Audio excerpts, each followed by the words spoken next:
Commissioner Commissioner Slide Job. Ford Yes, Tough sir. both tonight. How are you doing tonight, Worm Rider? Well, I got the audio fixed, so we're good now. Here we go. Worm. Did you want to restart that? And we'll go with it. All right, everybody. Well, welcome to race 4 and round 3 of the Fast and Blazing Showdown. I am your commissioner, Mr. Slide Job 996, along with Ford Tough 82. Tonight has been a wild night already. This is part 2 of the only doubleheader in round 3. You guys, if you've been watching already since 7:30, you guys saw unofficially American Ethanol in the round of 8 with 360 to 284 win over the bye winners SXRL. So we've already seen one upset tonight. Can we see two? But those results will be posted tomorrow official. But for the moment, American Ethanol moves on. But tonight we got two also equally awesome and quick teams tonight. And we're also at Talladega. Different event though. We're at the Alabama 500. Let's meet our broadcasters for tonight. First and foremost, you heard him earlier, Worm Rider. You are back for your third race with us, and you've been following IVRL throughout this whole competition. What are you excited about tonight for tonight's race at Talladega?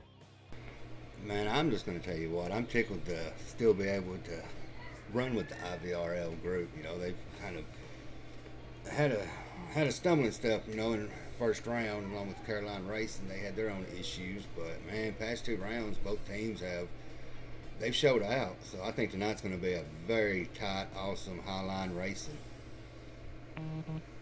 Absolutely. I cannot wait to see what these guys got in store. Alongside you, making his commentary debut, we have Wild Will C. 99.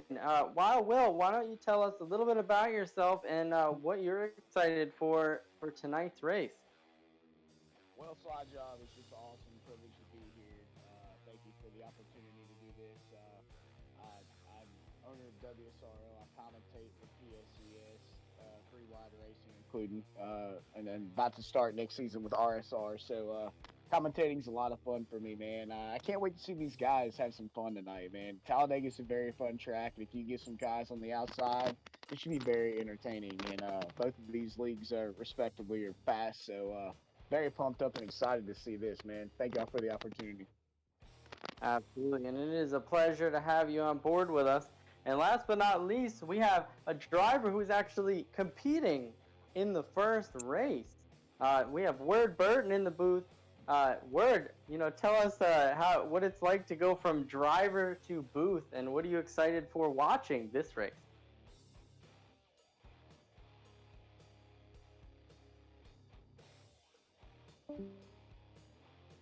Oh, little technical difficulties. We'll get him in here. Word, you got me? Got a copy this time? Yeah, there we go. There we go. Apologize about that. But, overall, what I'm most excited to see race here tonight, we saw in the first race, the mix, particularly in the first stage of saving fuel or going for it. Obviously, an SXRL and American Ethanol race, we saw an early strategy where American Ethanol, they decided to pit, I believe it was around lap 4 or 5, while SXRL tried to extend the fuel. The stage points early on mean the difference.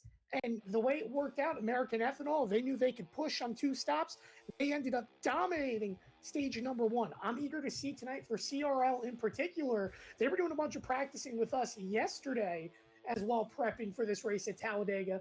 I'm very eager to see how their strategies are, if they try the same strategy as SXRL, or will they try the American Ethanol strategy of short pitting based upon learning from the race prior?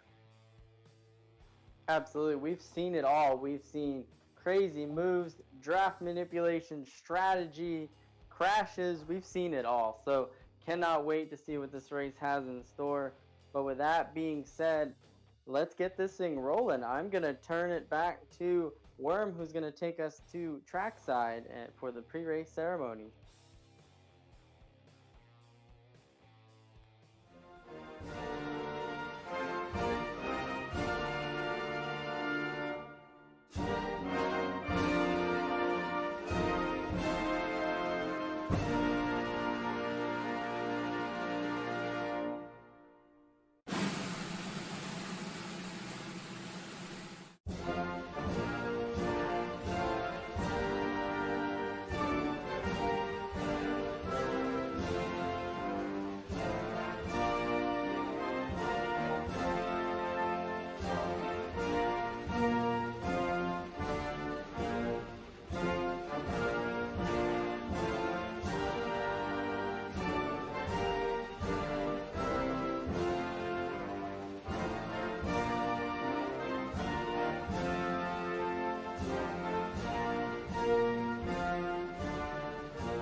That Panda chick says she's watching the stream.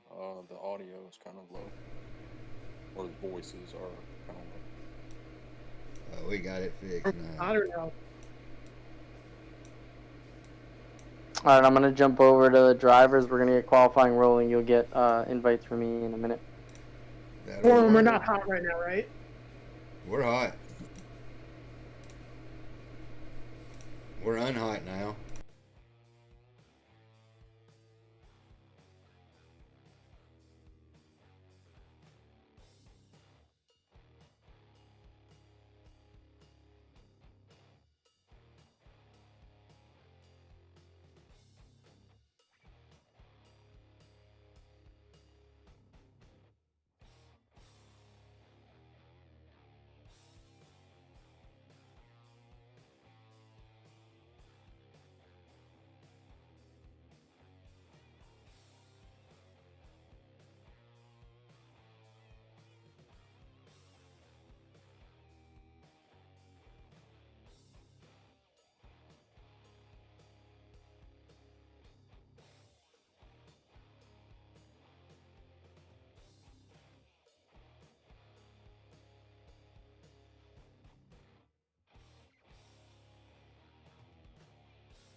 right, ladies and gentlemen, tonight like I said earlier, we have got IVRL and CRL going at it.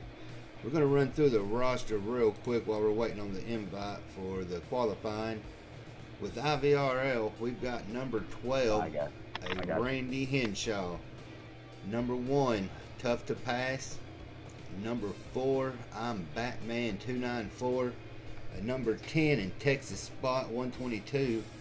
Number 14 with Nick Gobel. Number 18, a Rowdy Hawk 18. Number 34, GRC Sniper 90. Number 48 with AKA Afraid Snake. The Golden Child of IVRL, number 76, Tyler Brown. Number 92, Casey Kane. Will, you got a little bit of a CRL roster for us?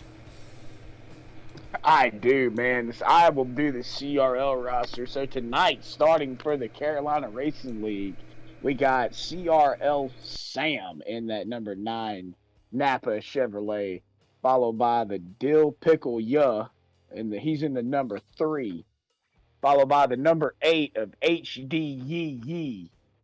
Then we got Turbocharged. He's in the number 11. Then in the 16, we got Dr. Ghost Rider 825.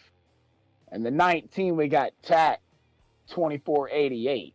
In the 24 car, we got the Trigger Trezzy. In the 37, we got ENEA GT Cobra. In the 38, we got Expert Toaster 68.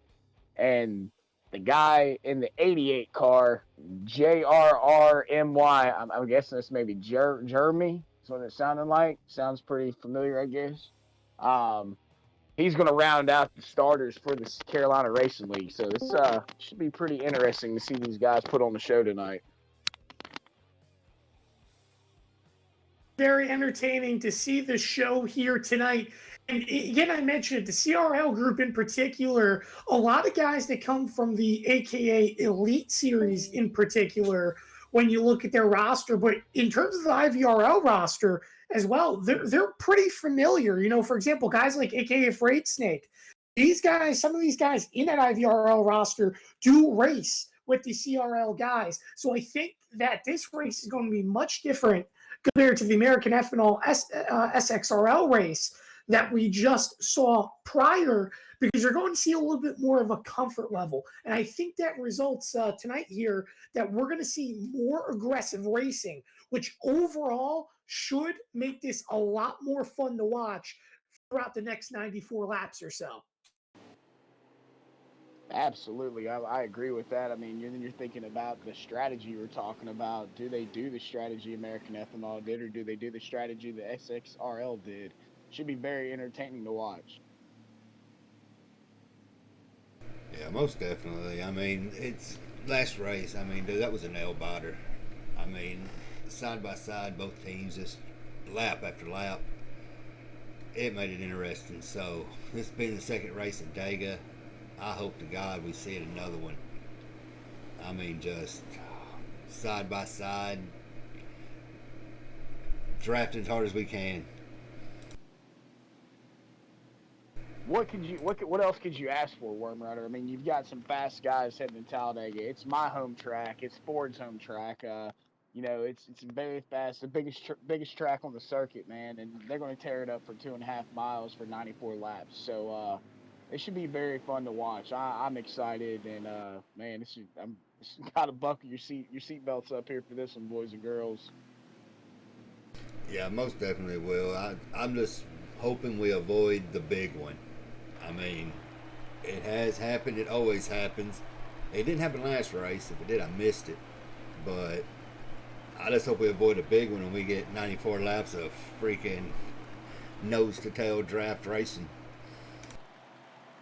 Yeah, in particular with last, apologies, I was saying, in particular last race, there was only one major yellow, and that was actually as a result of a lag wreck going into turn 1, which collected about only 4 or 5 race cars. The big thing about tonight, too, guys, that we have to remember is when you look at the field in particular, another major factor that turned out to be in the SXRL American Ethanol race is that who has the most cars in a line coming to an end. If you have more cars in a line, you tend to be faster. It's not necessarily like real life where side drafting is 100% a factor here on NASCAR Heat. So the more cars you have, the faster you will go. American Ethanol had all 10 of their cars up there towards the end, while SXRL only had 4.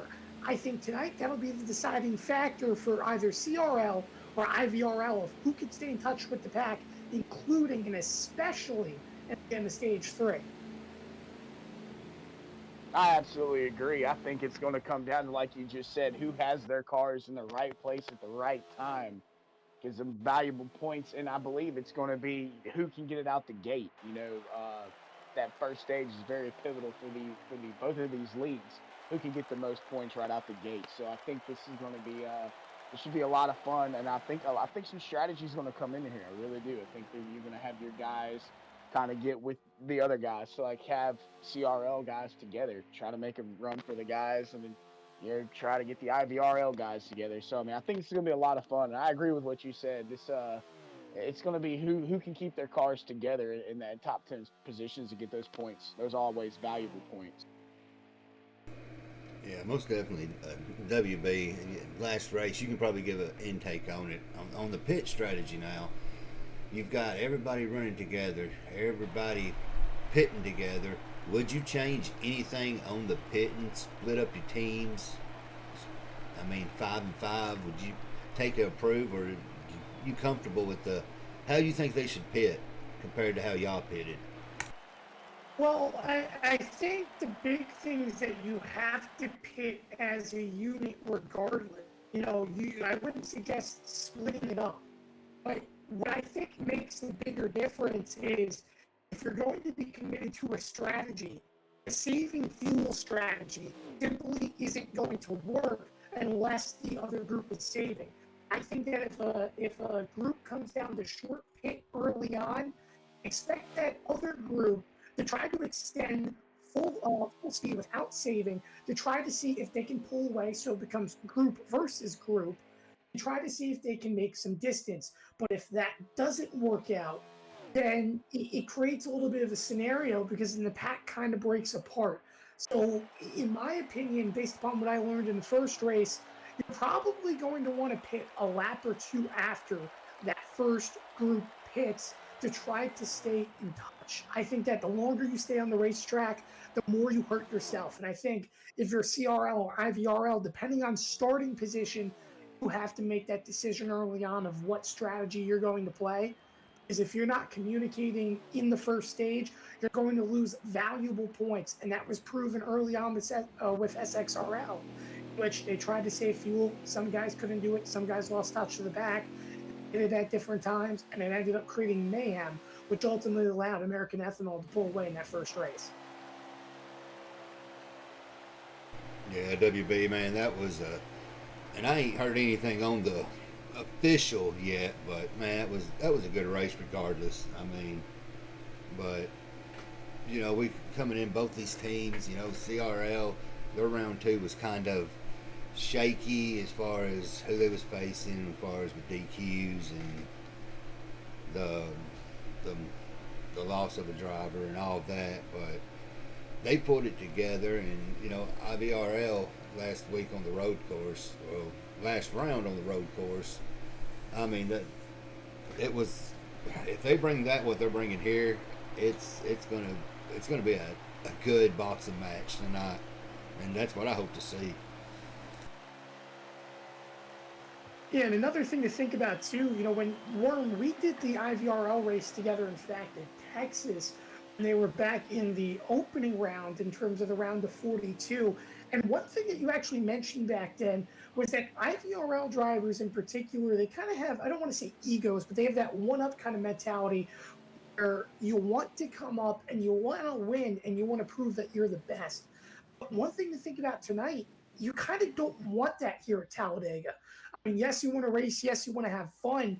But it's already proven, I think, that if you don't work as a team tonight, it may come out in the long run and ultimately hurt you. Is that something that IVRL may have to worry about in this race compared to CRL, who seems to be on the same page? Yeah, WB, most definitely. I know I say this, and they may beat me up in the locker room later, but man, there's a lot of ego between a couple of these drivers in IVRL. I mean, and this past week they've had put their ego in check as far as you ain't a team, you can't win this. So if you ain't pushing, if you lagging, get in the back, don't screw it up. So I mean, it's you've got to have your ego in check because we saw in round one, IVRL looked like a freaking amateur team. They was not doing anything, and then they've kind of pulled it together. And same with CRL, they pulling it together. So I mean, it's turning left. We've got no right hand turns unless you're door checking, and I hope we don't see too much of that. Will, what's your take about it?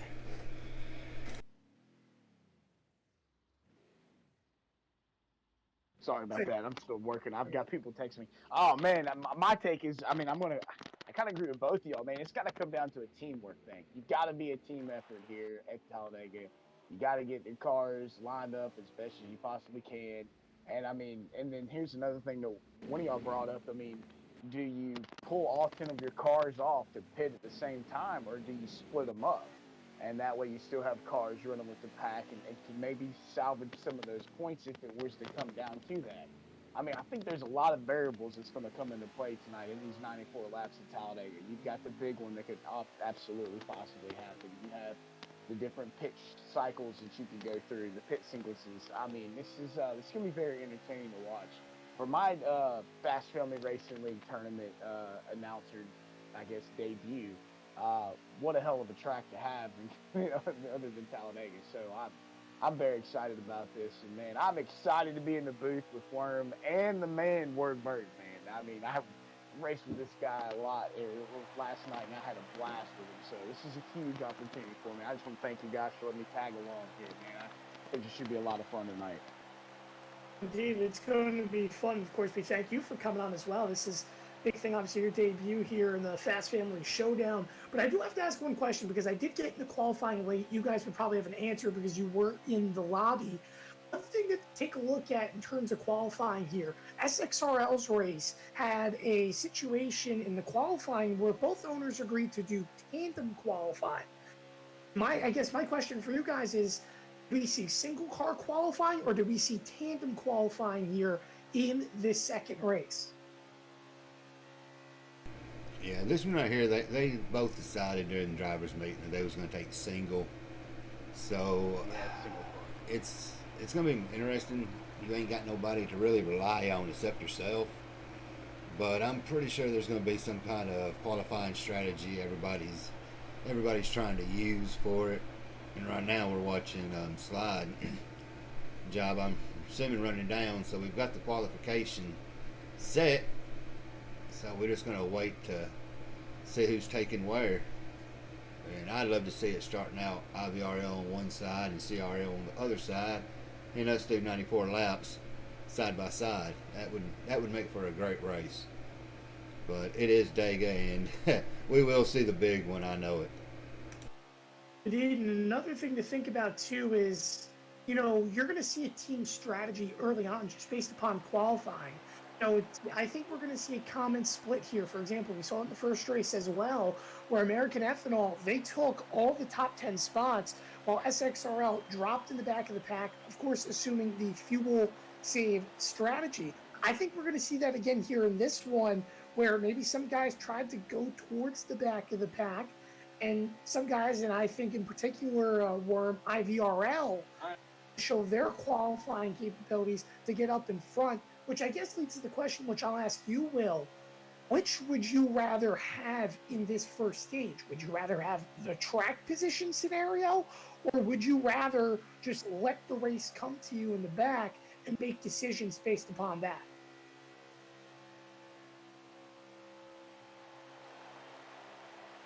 I want to start in the back, personally, because you're going to be able to save you a little bit of gas back there. Well, I would say very back, probably 15-ish. But that way you're going to save you some gas on some of these laps. You can kind of sit back and see how the other team's going to run. and kind of judge what kind of adjustments in stage two, because a lot of the times people, when we're racing, they don't realize that they're telling on themselves how they're going to be the whole race, and if you can pick it up, you can pretty much dictate everything they're going to do.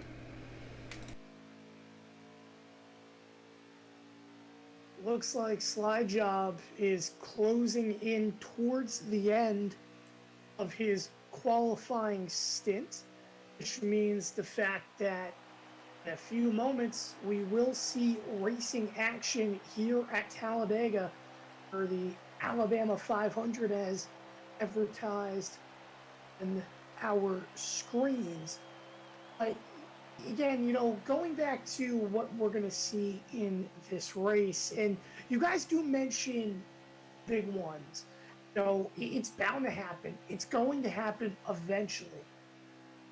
But when you look in a scenario as well of how much a big wreck can change the outcome of the race, makes me ask the question, when do we think we'll see the big one tonight? Are we going to see it towards the end of the stages, early on, somewhere in the middle of the race, or are we going to see it and it's coming down to the wire, maybe past the caution cutoff, to ultimately decide the victory?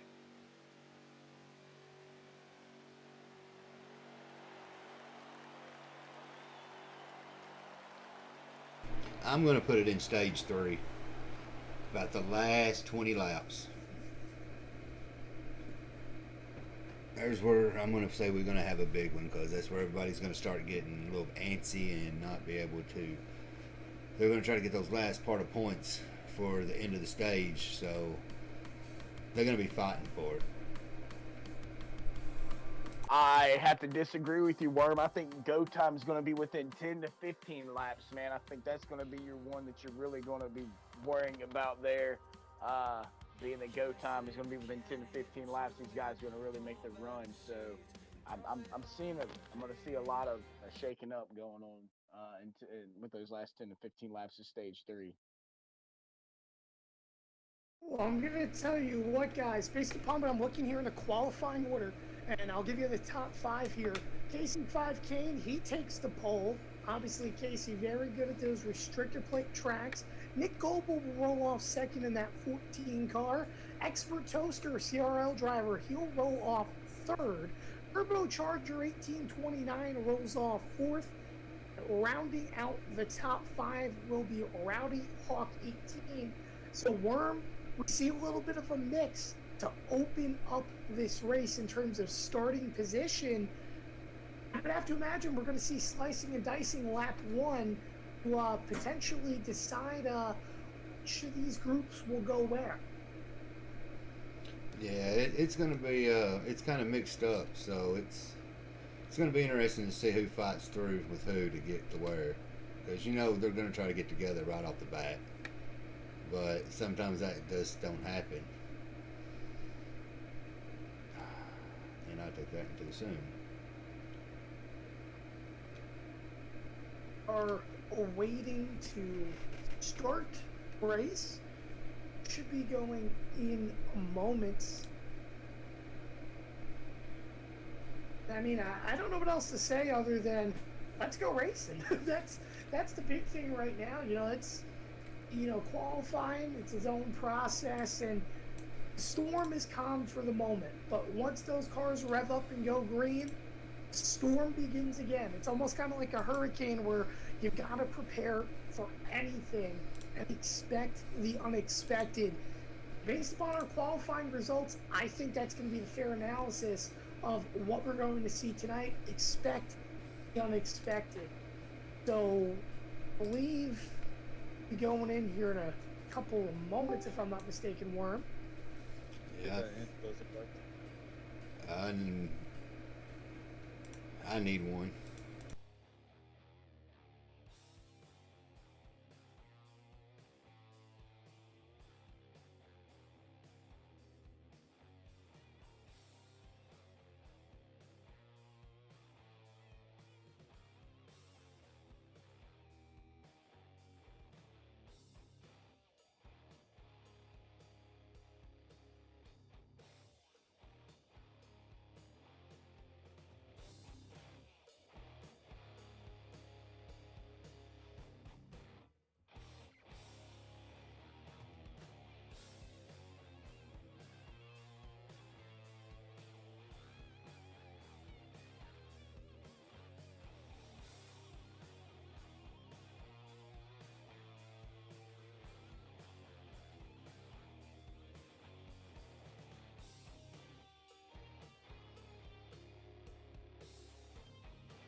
we're hot right What now. What are you so saying, it's Word? We talking about they have a massive server? What? Okay, so server crash. after 10 p.m., servers lag. Every lobby that's involved, they Right. have like lag on the start of their races and throughout most of it. Right. Because eSport just started at 10 and they've had to restart their race now because of the server lag. Okay. All right. Stand by.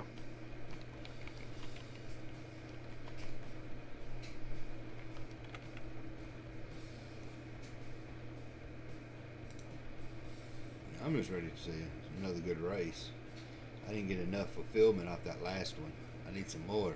More.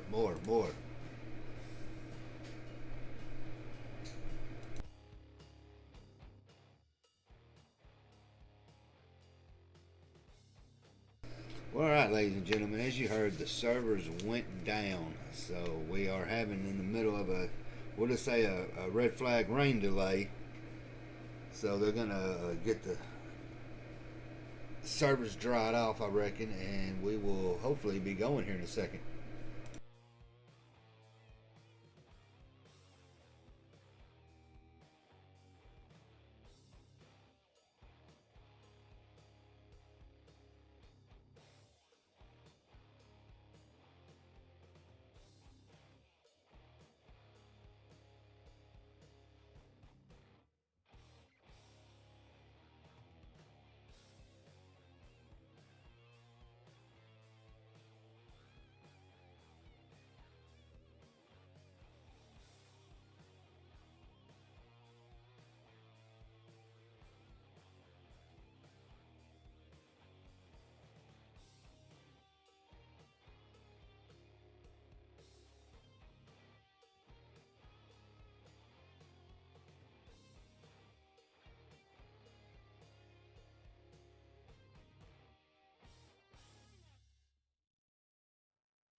All right, folks. Cheddar bites and cheddar jalapeno poppers. I'm not mad at all. I'm gonna go ahead and smash you some bitches while we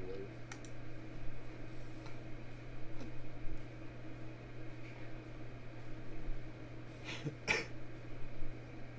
No, I just had to. I am. So, ladies and gentlemen, it's normal 10:30 server reset for eNASCAR. I reckon Heat decides to do this every night around this time. So, to everyone that's out there watching and waiting, hang tight. We'll get the track dried out, get out of a red flag, and maybe we'll get some green racing here in a minute.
We welcome you back to the Fast Family Showdown here at IVRL taking on CRL. We still technically are under our quote unquote rain delay coverage, but be there shortly. The servers, went kapoof. It happens from time to time, and based upon trends, NASCAR he is looking into it, but something about 10 p.m. an hour just never seems to go well. There's always server reboots and such, but that's besides the point.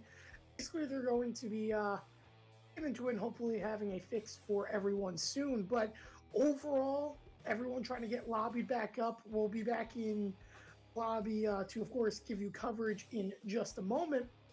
But right now, and I'll ask this to you, Will. When we look at this right now, obviously, these guys have been sitting around now maybe 20, 25 minutes. Us here as broadcasters, we've been waiting an hour, and we're getting a little bit antsy. As a driver, how antsy do you have to be feeling? Now, you just want to get on the track. You just have to keep on waiting and waiting. Feeling Man, that you're getting real antsy, man. I tell you, man, as a driver, man, you're especially this something of this platform, you've really got butterflies in your stomach. I mean, you're really ready to go. You've got that 98.2% going. Are you 98% excited, 2% scared, or are you 98% scared, 2% excited because you want to make sure that you do everything you can to make sure that your league advances to the next round? So I mean, especially super speedways. You've got 20 cars going to Talladega, man, and that can be a recipe for disaster. And you gotta have guys just pay attention, man. Be responsible for the car in front of you, man. If there's a lot of cars on the bottom, there's going to be a lot of checking up. And if there's checking up, you've got to check up too, and just hopefully somebody doesn't run in the back of you and give you some damage where could potentially ruin your night.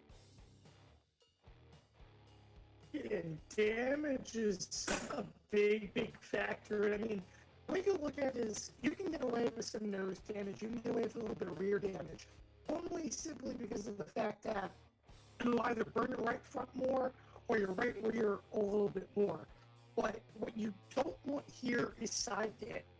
Because even like in real life, aerodynamics are absolutely huge in super speedway tracks. And if you have side skirt damage or anywhere else on the race car other than nose or rear, you're going to be in a lot of trouble because you're not going to be able to really pull in the draft as much. And I think that when you think about damage control early on, knowing that these drivers may face a little bit of lag, as well as getting a little bit antsy, there's some guys who are on that 98% scared ratio of getting into something early compared to maybe the 98% confident going out and racing. So I guess the question is, how many damaged race cars without a rack do we see in stage number one? Well, there you go. That's also going to be something tough. Like I said, the side damage is going to be so you can't get doored here. You can't have somebody come from the bottom and not be clear and door somebody and you get side damage, because if you do, it's really going to affect how your car is going to handle. I mean, you're really going to need to just kind of this. I'm going to tell you this, and I'm going to say it numerous times. This race is going to be all about patience. Who can have the most patience? What team can be the most patient? And find out when the go time is. I mean, if you got 10 laps to go, 15 laps to go on the stage, it's go time. It's go time. Try to get your cars up there as best as you can, man. I see, if this goes single file, we're probably going to see some of these leagues split up. You'll probably see 10 cars in the front pack and 10 cars in the back, not too far behind each other, but I'm just saying. And then like you said, maybe the pit strategy comes into play. Do you pit with all your cars? Do you pit with half your cars? Do you pit early? Do you pit late? I mean, a lot of these variables are going to come into effect here. And man, I mean, I know we're under a server issue delay right now, and that's tough for us because I mean, as commentators, like you said, we've been here an hour and we're ready to get going. I mean, the anticipation's killing us. I mean, this is what the round three. I'm sorry, yeah, round three. So I mean, this should be a lot of fun, and I'm just ready to get going, man. I know that the Slide and Ford do a good job with this thing, and and I know their anticipation's killing them. So man, I'm just ready to get going. Especially you see these cars tear up the track, 94 laps, man. It's not a real long time. That's probably about an hour, hour and a half tops. And I mean, you just got to be on spot, on key, make the right moves to get your league in the victory lane and advance on to the next round. It's well that when we look at this race, 94 laps, doesn't look as big, but in reality, with the stages and such, it really does break this race down to where it becomes a little bit of a longer race. And these guys, going through the battles of lag and such, they're going to really feel the wear and tear. Obviously, now sitting around for 45 minutes, they're definitely going to feel a little bit, I guess you could say, exhausted when this one's all said and done. By the way, I am looking right now on Randy Hinshaw's stream. He's one of the drivers that is streaming is in point of view. They're closing in perhaps towards getting their 20. So we should be there in a moment. Right now they have 19 of the 20, unless the pace car is in there. So we should be getting things good to go in a moment once everyone is in. Again, I do want to thank everyone here for tuning in to this fourth race. And one last thing to mention as well, and I'll say this to you, Will, is, if you lose today, it's not like your opportunity is just simply over. When you look at it, SXRL, for example, they lost earlier today. You have an opportunity to race in a wild card. CRL or IVRL, same situation happens in regards to if one of these guys lose, it's not over. It's about the 5v5 at Michigan, or I shouldn't say the 5v5, but picking your best 5 for Michigan, which makes things a little bit more comfortable compared to other rounds. That's true, but here's another thing. There's a lot of, you're dating back to from what I was told was anybody from either from the first round or the second round. I can't remember which it was, but there's a lot of leagues there that could be in the position for that wild card, and that fan vote, that vote's going to be also tough, and it's going to be, how do you sway the guys to get your vote? There's a lot of leagues out there that have really prevailed. But here's the thing I want to tell you about too, man. You running at Talladega, and we forgot to bring this up. You're going to have some lag spikes. Okay, some of these cars are going to lag. You're going to get lag spikes, and those can really be tough for the drivers if they get lag spiked. So that's another thing we have to take an accountability here for tonight. Also, Ward, for sure. This is it's gonna be something to watch, man. Dude, it looks like. Guys, I just think I got an invite. Dude, we just got invites from SlideJob. Things shall get going here in just a second. Now, I would imagine because of the fact that everything's out of order, unless they got everyone in line based upon the qualifying positions, they may do a manual pace lap here, get everyone in order. So I don't believe anyone will be missing any action here once they load in. They're actually just going to go green. Word. I just got word from Ford. They're just going to go green. They're logging in right now.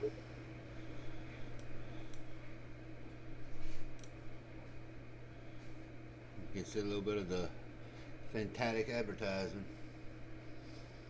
Indeed, as they work their way down the backstretch, Casey Kane in the lead right now in that brand 92 green and purple Chevrolet as they work their way into turn number 3. Goebel, he started in second. He's fallen behind a little bit, about to 6th. Already, guys, single files, they work their way into the trioval. There we go. And it looks like the lag's already starting to kick in. I'm seeing cars go sideways. And one car through the pits, the Dr. Ghost Rider has already disconnected and lagged out. And it looks like I'm Batman as well has just hit his pit stall, but they do remain green heading down the backstretch. Casey Kane still out in front. But now the question is, who pits when? I know it's early on this race. We're only on lap number 2. But ideally, we saw ethanol in the first 4 laps in race number 1. The question is, could we see that here for Casey Kane if the plan is to stay out? Ideally, you don't want to be the leader considering the fact that you're going to burn more fuel. Yeah, most definitely. I wanted us kind of like, I'd rather be chilling in about the 5th or 6th spot. You know, you ain't worrying about nobody behind you, wrecking, bunching up. You got a little bit of clean air. You can dip out if you want it, like Rowdy just did for a second. But, you know, you ain't really seeing no teamwork right now. You're seeing more of everybody saving some gas right now, and they're just pushing. You're talking Indeed, about here teamwork. Randy Hall trying to peek underneath that 38 of Expert Toaster. Expert Toaster, a CRL car right now in second. The way you're looking at it, they still remain single file. But will IVRL try to pull out of line here and make a move as the 48 was under the yellow for a moment, but obviously maintaining his position. So nothing illegal there. Looks like the 38 laid off a little bit. Let's see if he could try to get a run here. He'll just sit right in the back bumper. So this is right around the time now as they're on lap number 4. Will we see pit stops? Here's around the 18 in the wall. They're spinning for turn number. Oh man, pandemonium early on as Rowdy Hall is destroyed. Will. Yeah, that was a lag spike, and that's what I brought up for Word. I had a feeling lag spikes were going to be tough here, and we saw it early on in stage 1, a lag spike. And man, it's just part of something you have to do with super speedways when you come to these type racetracks. Yeah, that was. I just happened to be on that when that happened. His car went completely sideways, nearly backwards, and it just piled up. So I don't know if we're going to count that as the big one, but hey, will it hit within those first 15 laps you called for? Goodness, and Randy Hinshaw, the IVRL captain, just wrecked trying to down the back stretch here. Let's see what happened to him. That was out of the ordinary. Ooh, looks like he just downshifted. He just flat out wrecked based upon his stream. But they're gonna pit this time, guys. And imagine a lot of guys obviously gonna pit for damage and try to creep in now within this fuel window to make it one stop. Question is now, do you take 2 or 4 if you're undamaged and try to get the track position now that it'll be a one-stop race to the end of stage 1? I would take 4 tires here. Word, get the 4 tires out of the way. Then the second time when you pit, take 2 to the right side. It's shorter time. I'll definitely take 4 here under caution if I were these drivers. I'm not even worrying about tires. I mean, you don't need too much traction, so save that little bit of time. Tires are warmed up. You got a little bit of wear on them, so you'll make do. You'll be fine. See, it looks like one car staying out. I believe that's Batman, who's trying to get his lap back. Casey Kane leads them to the pits as he slides right into his pit stall. Now the work begins in the pits. The strategy to get your tire pressures on and going. This is the beginning of it here in stage number 1. It will ultimately decide the bigger picture towards the end. Here comes the 11, the turbocharger. He'll be the first one out. It looks like he perhaps took 2 tires ultimately to give himself the lead as they pace their way back onto the track, guys. Absolutely turbocharged, representing the Carolina Racing League. Definitely took 2 tires to get himself up there toward the front. That's a pretty good gamble to do under caution, man. I mean, you had Expert Toaster up there with him. I believe he's going to line up behind him, if I'm not mistaken. Or was it the 14? That's the 14. I'm sorry. But yeah, I mean, there was a lot of IVRL guys in the top 10 in that early on before that caution. So these CRL guys got to do something to kind of mix that up and get up there and get as much points as they can. Indeed, and the way we're looking at it right now, they're going to have to go one more time around. Is Batman got the lucky dog position, but right now they sit on lap number 6 of 29, which means when they come back to green, there should be about 22 laps to go when they take the green flag. Actually, they double them up now, so maybe they will go this time by, perhaps. We shall see. So maybe it'll be 23 when they take the green. But it is Turbocharger in the lead. And hopefully now, guys, no lag from this point on. Hopefully they can have flat-out racing here to the next pit stop in the first stage. Yeah, I'm just glad. Maybe that's the lag spike we'll get out of the race and we won't have to deal with no more. But like you said, man, the CRL is going to have to mix it up. We've got one dropping below the yellow. I don't know if he's going signaling he's pitting or. But one I'm waiting to see come up front, and I ain't seen him yet. It's Tyler Brown. He's been lingering in the back, so I know a couple of them are on shifters. So that's going to be interesting to see. You know, they stand back there just to coast it, save them a little bit of gas for that stage point. Will. Yeah, I mean, they're going to burn one more lap. Like you said, I mean, some of the guys in the back have worked their way up toward the front via pit stop. Track position is so important here. And, if you're in the front, you have the less chance of being involved in what we call the big one, like we've already seen in this race. I mean, that was a pretty big wreck with that lag spike. But I want to give you some information. The 4 car, when the other car lagged out, he lag spiked the 4 car down pit road. Is the reason the 4 car went down or went a lap down. Well, and regardless, he gets the lucky dog in that scenario. You know, one thing here early on that I'm a little bit surprised about, Turbocharger is our leader. You look back here in the restart area, there's 2 IVRL cars, second and third of the 92 of Casey Kane, who was our pole sitter, and also Nick Goebel in that 14. However, Turbocharger is a teammate of Expert Toaster 68, who sits on the high lane in that 4th position. I'm surprised he opted to not go with his teammate here on the restart to try to get a good jump, compared to starting on the inside line in front of 2 IVRL cars, including AKA Freight Snake, who sits in that 5th spot.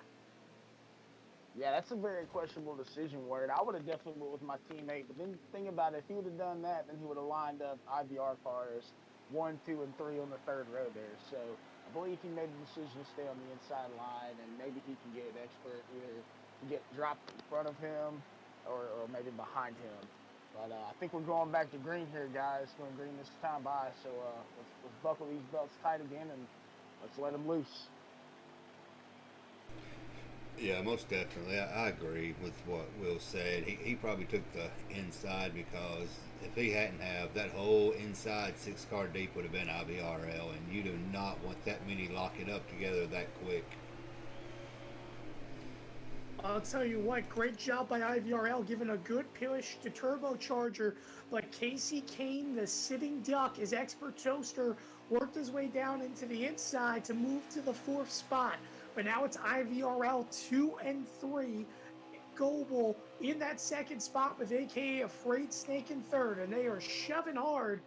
They work their way into turn number 3, but CRL, they have another car creeping up towards the top 5. That's the Dill Pickle Ya in the 3 machine that sits right behind as they work their way off of turn number 4.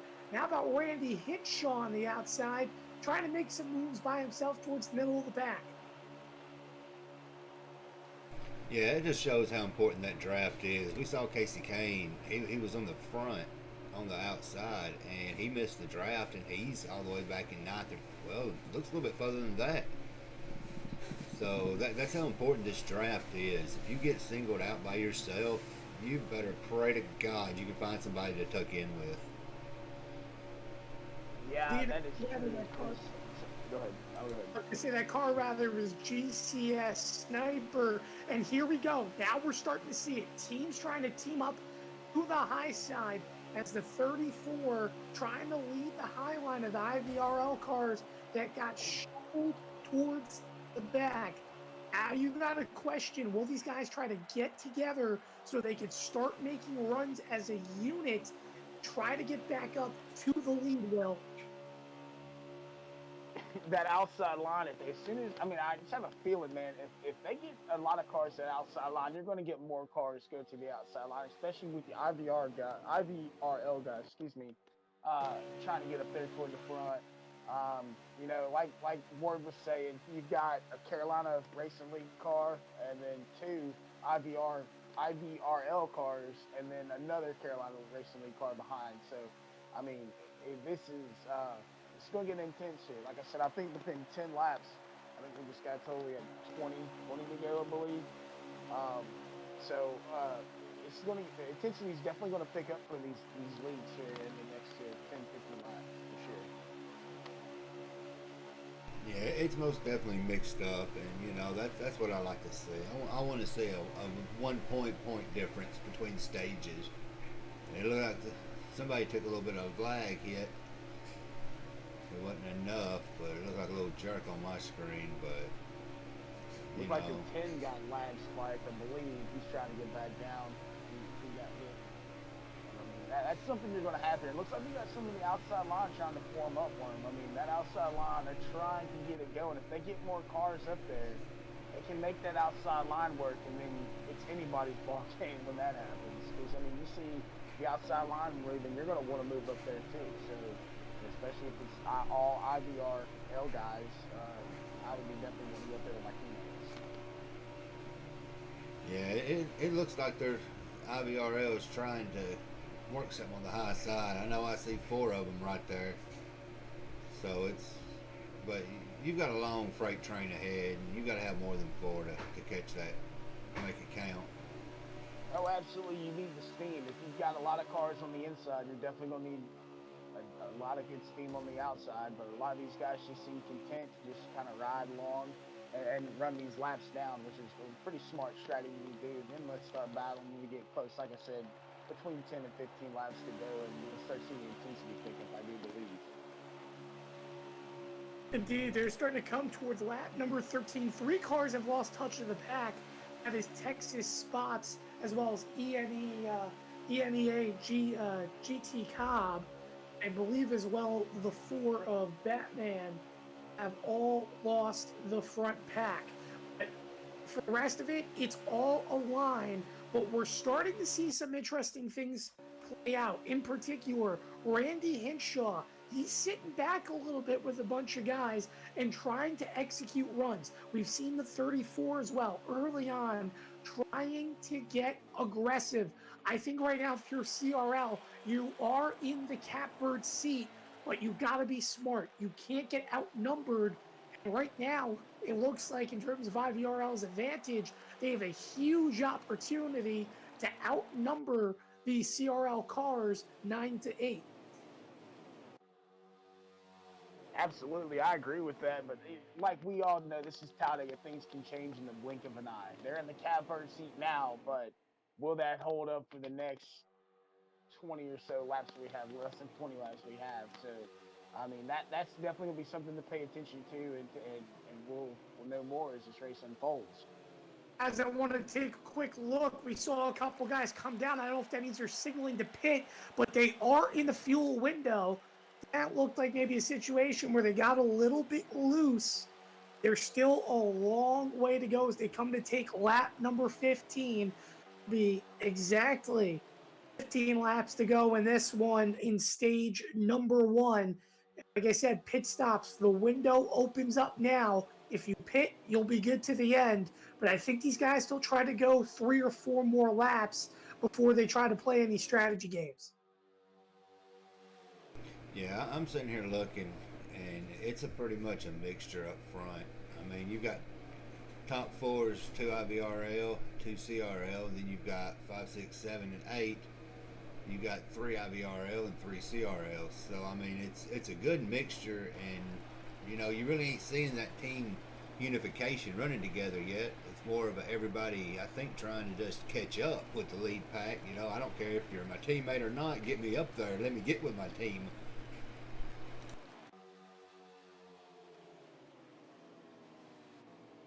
Yeah, and that's what we're starting to see, Worm. You know, when you look at it, and again, I mentioned on the top of the broadcast, this is a little bit of a different scenario compared to the race prior, where two of these leagues have drivers that are very relatively comfortable with each other in regards to the racing. Is oh my goodness, 24 forced onto the apron by Casey Kane.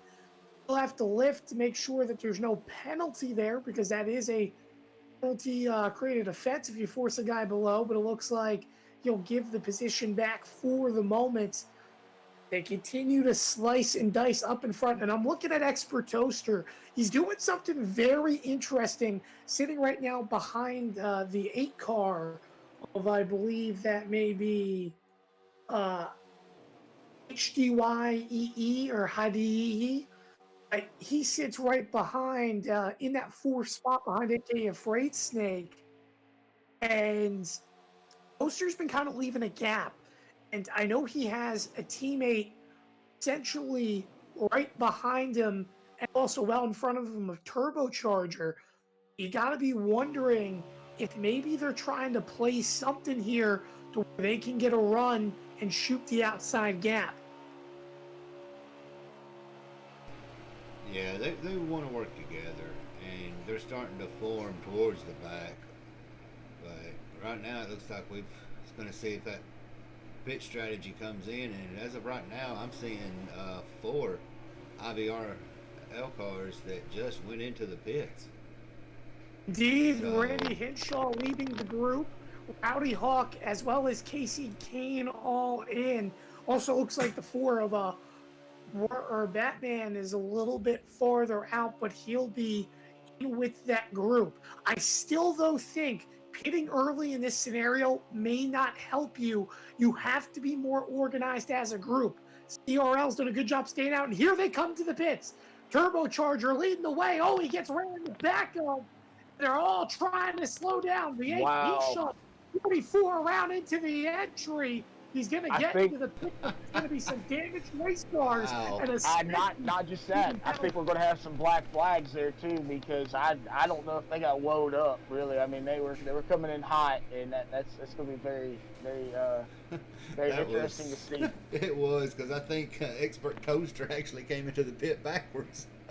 Yeah, so. I mean, I think Levin got hit from behind, and I mean, if he didn't get a penalty, I'll be shocked because that looked like he got one. He didn't. That was. Here they coming all the pits, man. You got all these cars. The 34 sideways is coming off. It's something that you've got to watch right here, which they heard in the drivers' meeting was stay under the yellow until you hit the back stretch. Yeah, they got to stay underneath the yellow line until they get to the back stretch. So let's monitor that. You're seeing lag issue right now through mine where it looks like 11's pretty much drifting. The 11's getting spun out. Yeah, that's exactly what it looks like to me. I don't know. Yeah, what that typically is that they're inside of each other, which is giving that image. But one thing to look at too is these guys come back on the track. Randy Hinshaw, 38 battling for the lead. He's not making up the ground. He's only behind the 88 wheel. So ultimately, that strategy did not work out. In fact, it leaves them broken away from the lead pack as Expert Toaster is now the leader and puts CRL with cars in the 1st and 2nd position, as it really seems like, you know what it is? I wonder if the 48 and the 11 see each other invisible. That's what I think it is, because they're going to each other right now, guys. You said that you got CRL in the first 2 positions, but look behind them, 3rd, 4th, and 5th are all IVRL. So they're sitting pretty good in the top 5 right now. Yeah. Go ahead, Ward. I was going to say, Turbocharger finally moves up into that 2nd spot. It is a 3-car breakaway for the moment in the front of the field, as it's the, I believe, the 38 the 11 and the 8 in the first 3 spots. I'll tell you what, in the first race, we saw unified lines all together. We didn't see a race this spread out, but it is shaping up to be an interesting conclusion here at the end of stage number 1. Absolutely, word, Bert. We have 9 laps to go in the stage 1. And I mean, now you see the 24 car moving his way up towards the front with the 3. So, I mean, a lot of these cars that you didn't see early on in the lead pack have moved their way up towards the front of this pack. Yeah, if I'm looking at it right, it looks like CRL's pretty much got 1 through 5 locked up. So that's going to shake a whole lot of stuff up. But if you look in that second pack, you see nothing but pretty much IVRL. So, and honestly, IVRL is not running their line. They're spread out all over the place, which it's sad. Typical restricted plate racing, though, Worm. That's how it works. I'm sorry, Warren. I didn't mean to cut you off. But the top 5, like you said, are the Carolina Racing League. I'm sorry, I messed up. And that second pack. Now, they have a lot of steam in that second pack. They're coming down to 7 laps to go. Can that pack get up towards the front pack and run them down and make a race with probably 1 or 2 laps to go? That's the question that we're going to all. I mean, I'm interested to see anyway because there's a lot of heat coming from that second pack. Typically I would say yes because they have the car advantage, but Will, I think the answer is no. Between a little bouts of lag that we're still seeing and the separation, IVRL needed to communicate better to organize it as a line sooner because they had an opportunity. They were only a second behind, but they opted to race side by side for 3 laps, which has now dropped them farther back, and they're still having issues. Andy Hinshaw got moved up the track. He's now going to have to settle the line, which slows them down even more.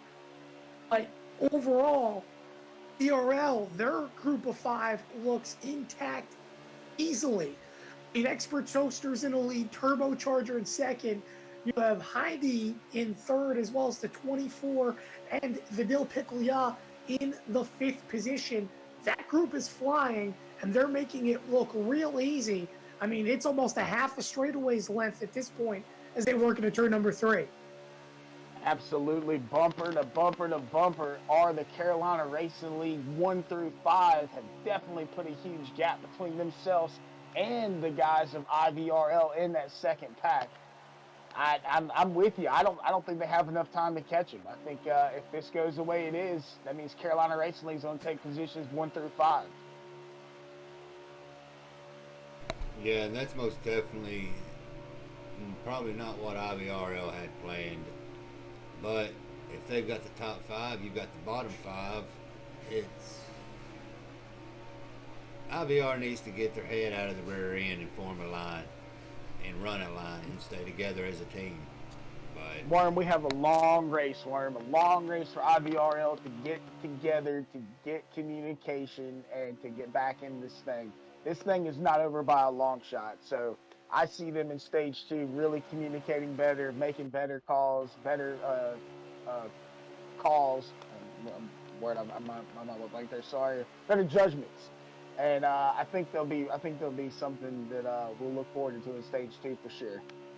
Indeed, it's something we mentioned on the top of the broadcast where communication and working as a team really means something in this race in particular. And early on in stage 1, it hasn't worked out for IVRL because of that fact that they couldn't put their heads together and really organize that line. But now they do have the line organized. It's a matter, though, of trying to set yourself up for the second stage. As they come off of turn number 4, it is still Expert Toaster out in front. That group going away, which I guess leads to the question, CRL knows they're going to take spots 1 through 5 here in this stage. Do you try to make a move, though, coming to the line and try to get out for some track position? yeah, I think IVRL was really. I'm sorry, I didn't mean to cut you off, Warren. Go ahead. I'm really this, CRL, the way they are like, I mean, you could literally, I'm looking at them from Heidi's point of view. I mean, you literally could throw a marble and it roll over the center of everybody's car. They are running actually that tight of a line. So they're showing unity right now, and I mean, the way I see it, it looks like it's going to be a CRL with stage one. And All right, Dean, guys, they're it's right got. out in Oh, front. sorry. 2 laps to go. I was about to say Here, that. He got it. 2 Good laps job. to go. Mr. Toaster out in front, and Will. And I don't think Fuel's in the picture. I think these guys are all easily within the window. IVRL's well out of reach with their group. Do we see something though shaping up here into this final lap? Well, I mean, you've got the 1 through 5 locked down for the Carolina Racing League. Now, here's the thing in the back, in the second back there. You've got a mixture of Carolina Racing League guys, and you've also got a majority of IVRL guys in that second pack. Do you just ride along? I mean, you got 1 lap to go. White flag is out here, and I mean, do you just ride along? Because I mean, you know that you're sitting in the catbird seat right now with the top 5 positions. I mean, do you want to try to make a pass, maybe double up or anything like that with the second pack? Looks like they're just content on riding. But I firmly believe that IVRL is kind of maybe just filling everything out this stage 1, figuring out what they can do, what they can't do. And I think that the way that we've seen them in this tournament thus far, I think they'll be stronger in stage 2. But Carolina Racing League has definitely came here to race today. Give them stage 1, 1 through 5. We got a battle for the lead with the 11 and the 8. Doesn't matter. They're still going to take all 5 top spots for Carolina Racing League. And it was a hell of a first stage for them. I'll tell you what a move there at the end by that 24. I'll tell you what, that was a big pass for position by Trigger Treasy. And yet again, CRL, again, as mentioned prior, taking those 1 through 5 spots. I mean, you have to imagine CRL obviously off to this early lead. But as we saw in the first race, things flip each the stage. IVRL now maybe try to play some strategy to get themselves track position and flip what happened to CRL during the first stage 1.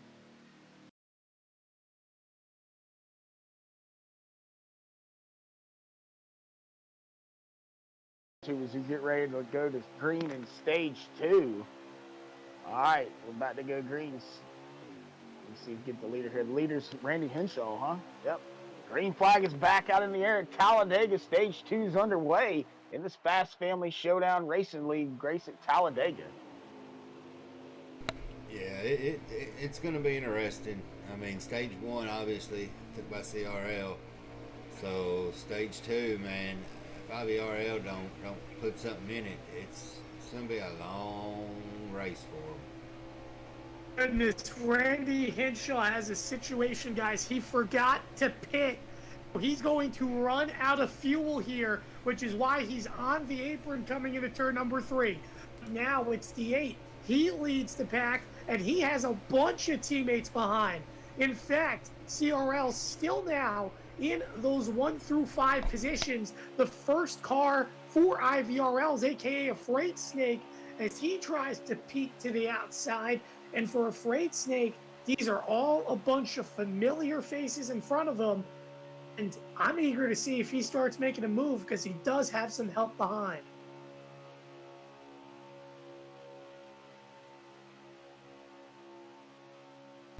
That is true. It looks like the top 2 positions are Carolina Racing League.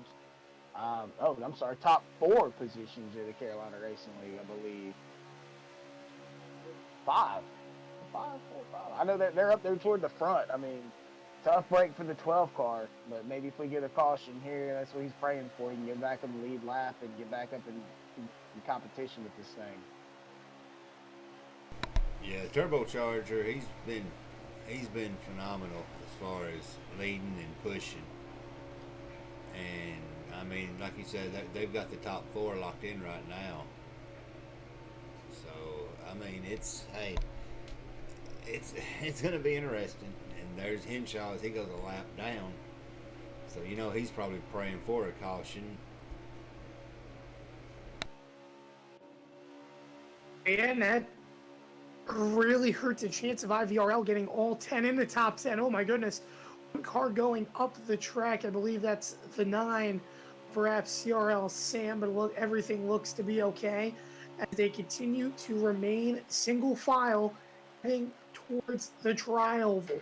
This time, the stages, guys, are 2 laps shorter than the initial one.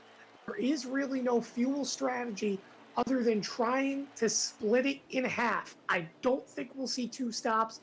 I think we will see 1 full stop. But again, it goes back to that question of, well, you have the 8 in the lead, an Expert Toaster who is clearly trying to save fuel behind by giving a little gap.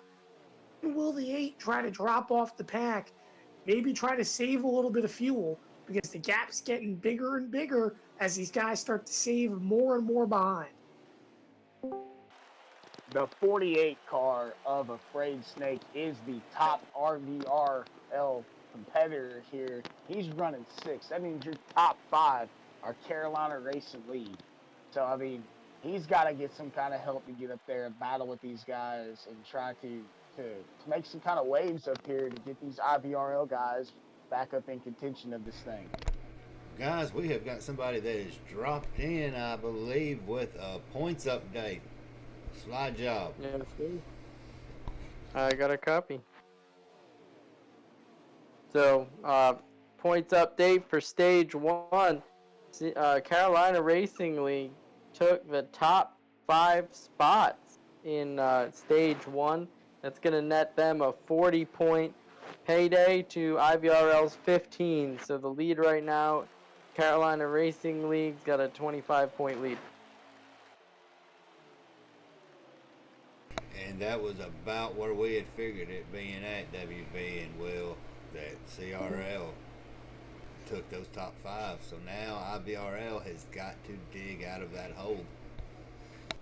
25 points is a huge deficit, but it's not an overcomable deficit. They could still be overcome, but they've got to make the right decisions and make the right judgments and right moves to get those. Looks like the 12 car just got pushed down outside, but it's a huge checkup going on back there. The car spinning. The 19 just went around on the inside from that checkup. That's TAC 2488. And all of a sudden now, the pack spread out a little bit. That's a single car incident, though. I don't think we'll see a yellow. Now they're going to have to recycle and try to get back up there.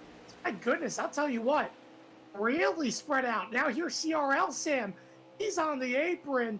And I mean, this is slicing and dicing. But a bunch of issues right now on the track, guys, for a bunch of guys that were running around the top 10.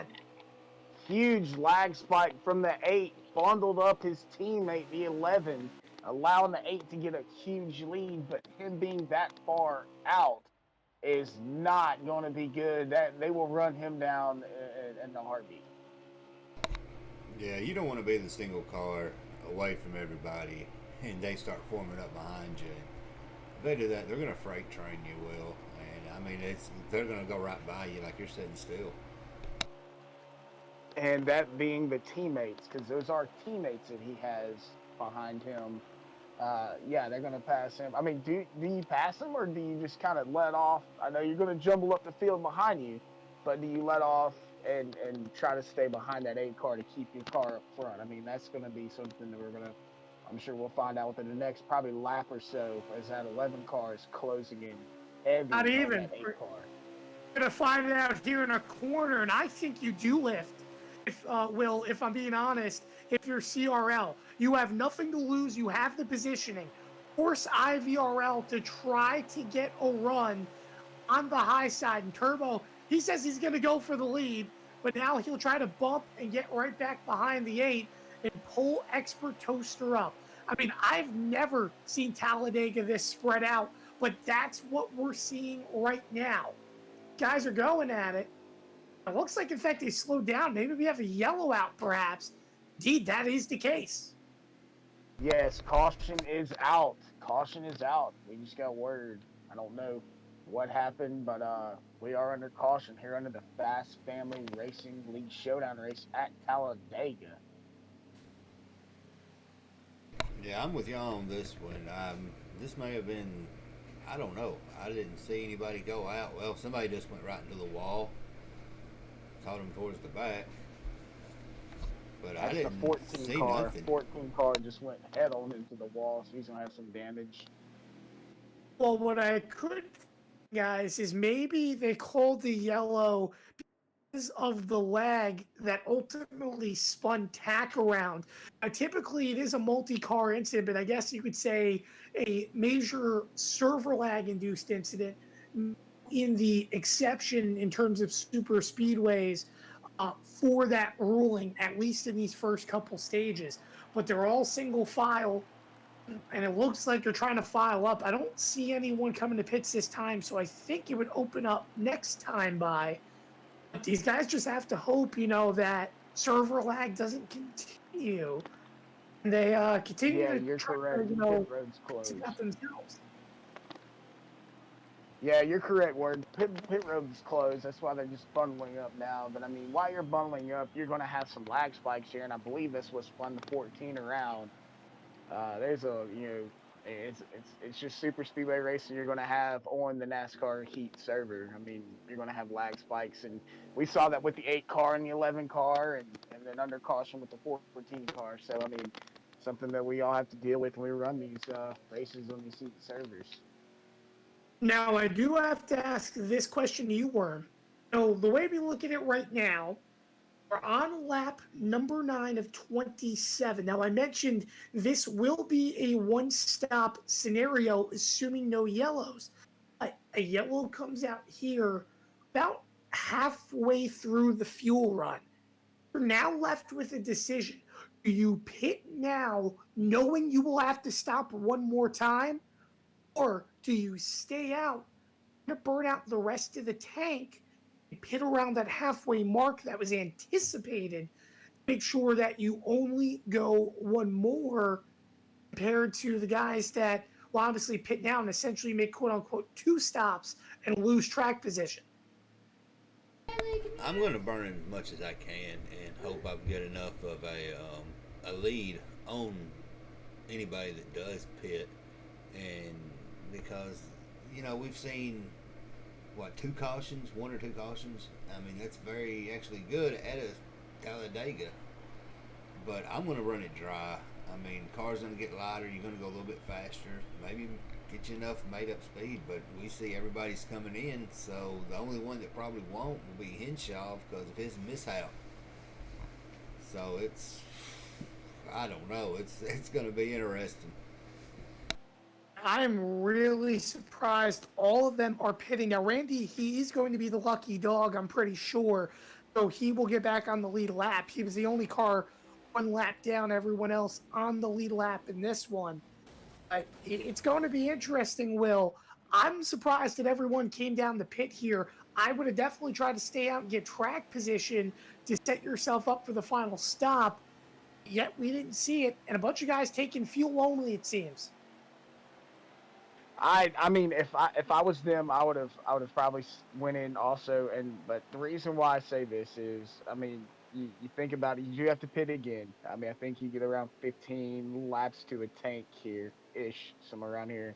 So I mean, you know, here's the thing. I would definitely have taken 4 tires here. So when I did come back in, if I needed to take two side or just right side tires and fuel, and I had enough guys with me, we would definitely make a distance up on the guys who just took fuel only. So I like the call here to everybody to come down, take 4 fresh tires, fill the car up, and then eventually, and here's a question: when are they going to pit for that green flag pit stop? I mean, if it was me, I'd take 4 now and then 2 later. Yeah, that's just my thing. I mean, it's just to me it makes sense. But I mean, these guys are. I mean, obviously you got a lot of CRL guys up front. What do the IVRL guys got have to do to get themselves in position to unseed these CRL guys. I mean, we just were told they got a 25-point deficit. It's not impossible to overcome, but they've got to start making moves and they've got to get themselves in position to get good points in stage 2 and ultimately stage 3. Yeah, well, like you said, I mean, your top 5 cars looking right now on the restart. Well, actually, what 5 of the top 6 cars is CRL.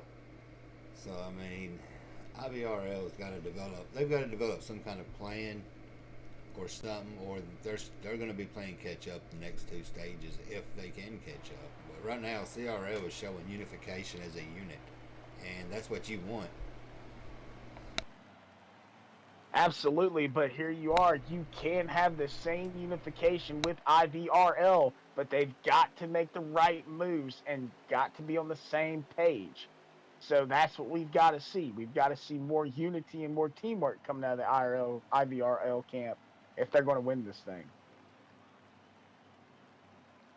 Yeah, it's exactly what we're going to see. Need to see is more unification. Now, again, I mentioned the fuel strategy. None of them tried it, but the way you look at it now, you've got to save, save, save, save, save while you're under this pace lap because now they got granted an extra lap because Randy Hinshaw, being a lucky dog car, had to catch back up to the field, so they'll go green now this time by.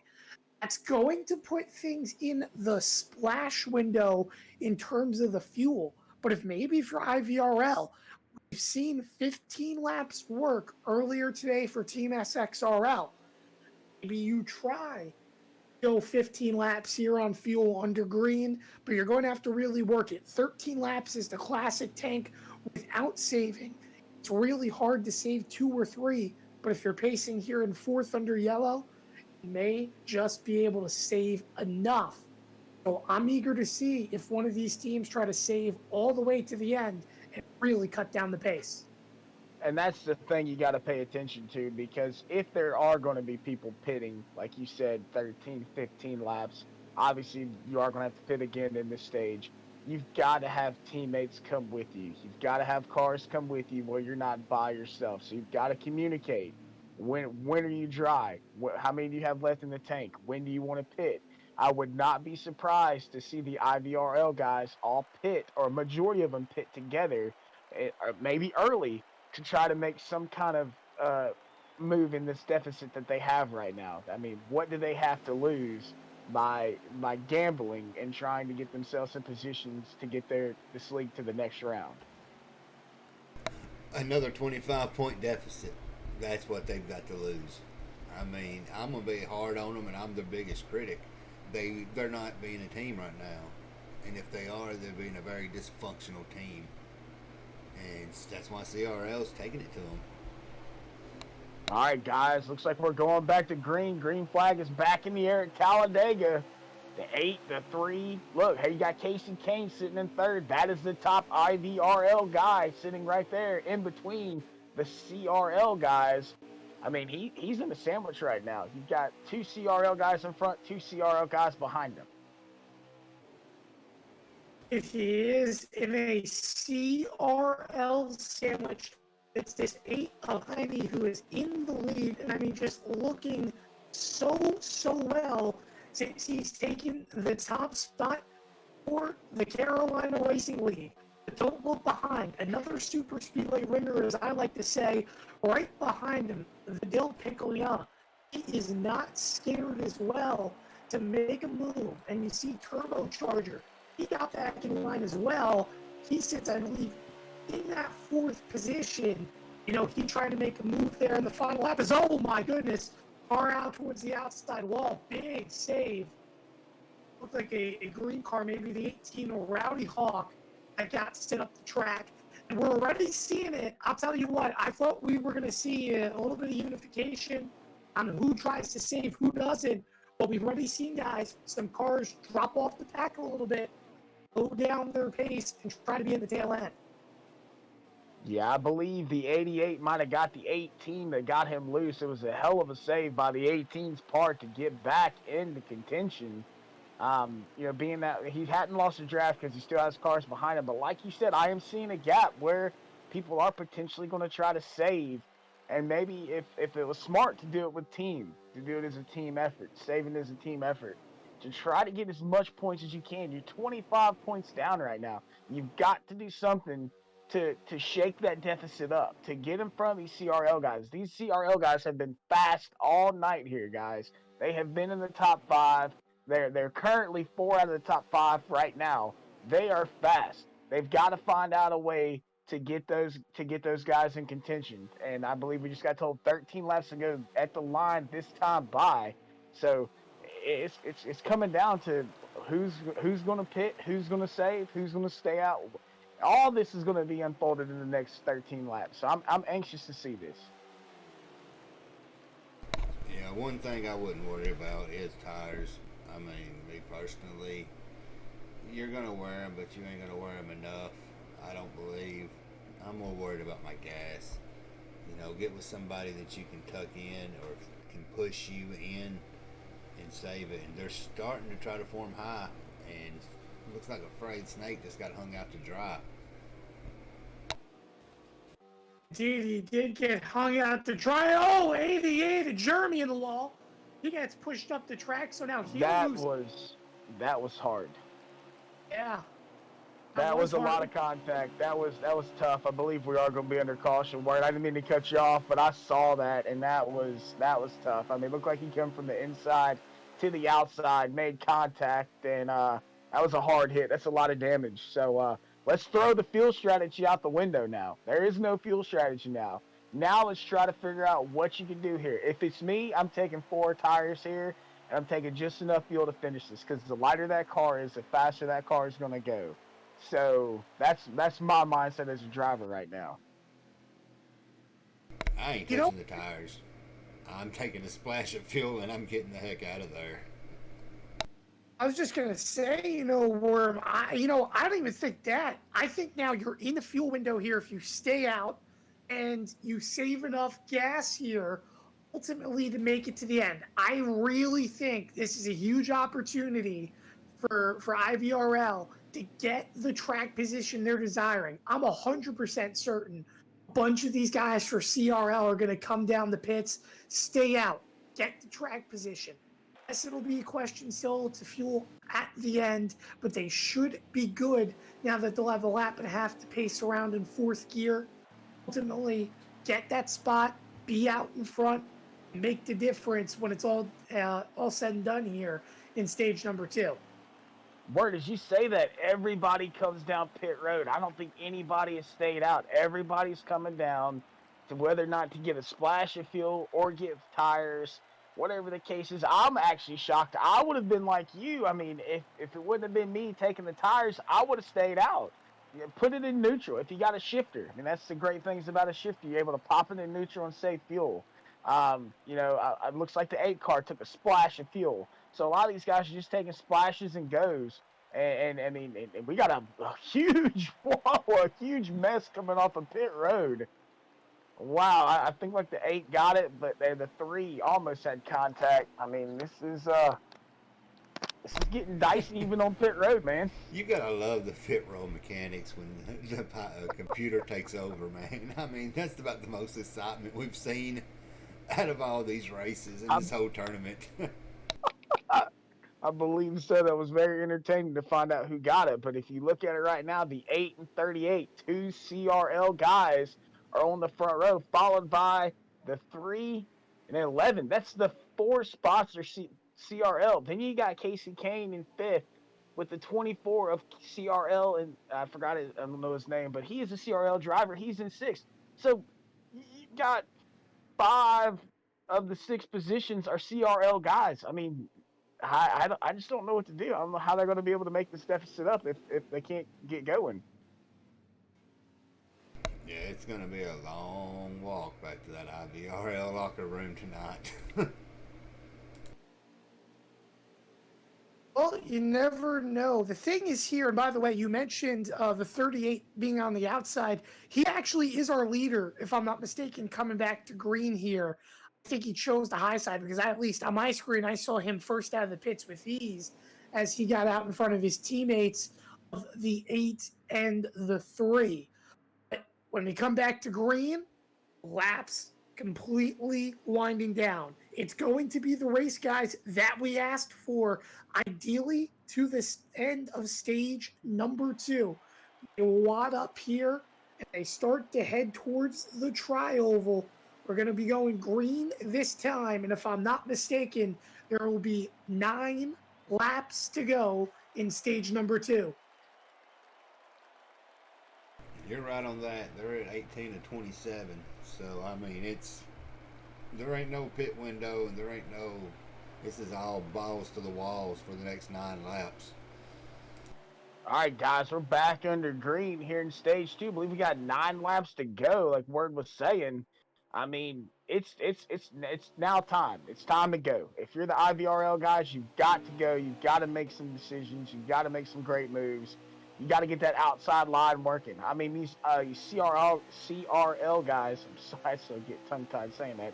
They have been on the bottom all race. You've got to get somebody to the outside and make moves if they're going to remain in this thing.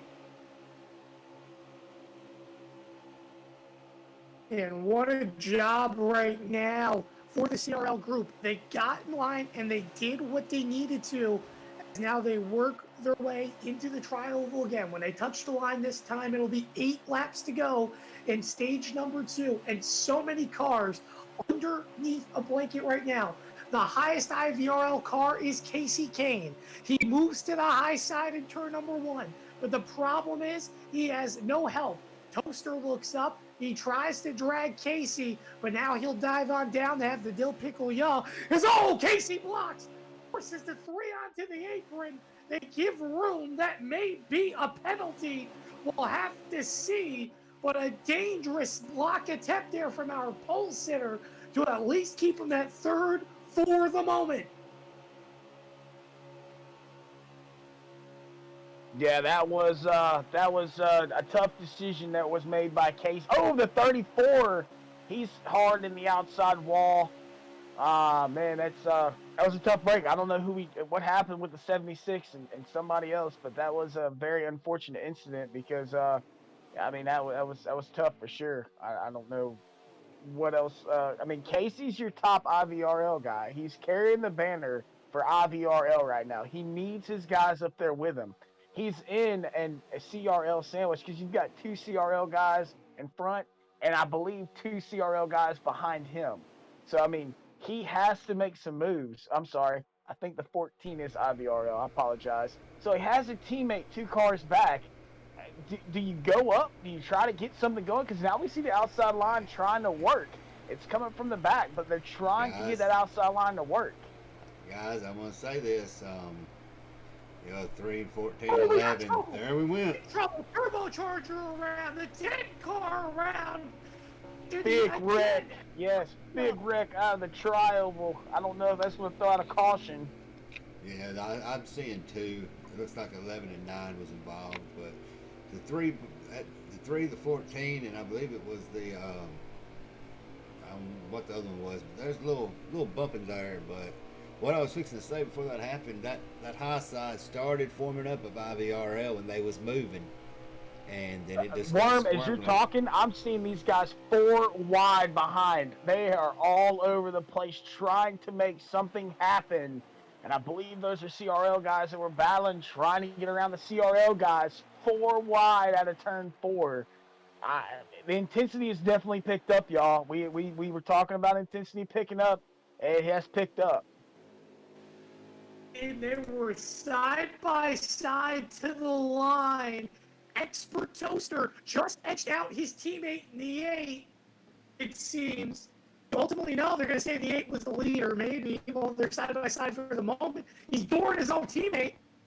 I mean, in my screen at least, I thought the 8 was in front. But maybe they ruled, no, now the 8 goes to the high side. I was with you, Ward. I think the 8 was the leader, too, the way it looked at the line. But I don't know how the Fast Family Tournament officials are going to call that. It looked like the 8 had them, but I mean they're still trying to figure out who the leader is between the 38 and the 8. So I guess the 38 is just going to say I'm just going to get a second. So man, that was just a lot of intense racing going on. Okay, now you've got enough fuel. hell with tires right now.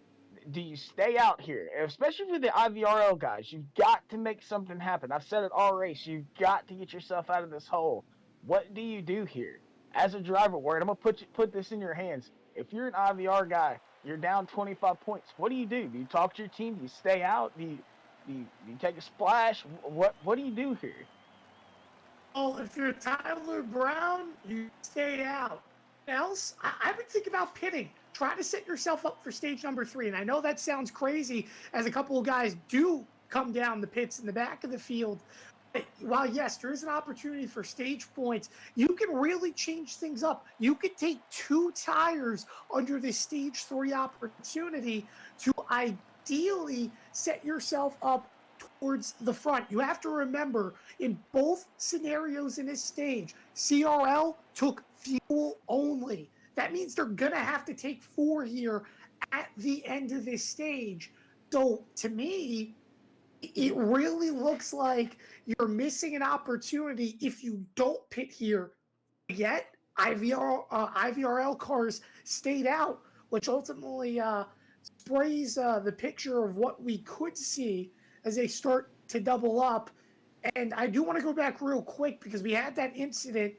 What it seemed like to happen that brought out this yellow, the 14 was trying to shuffle down for position, and he just came right down the track. And similar to what happened with Tyler Brown a few laps back, ultimately created a little bit of a stack up.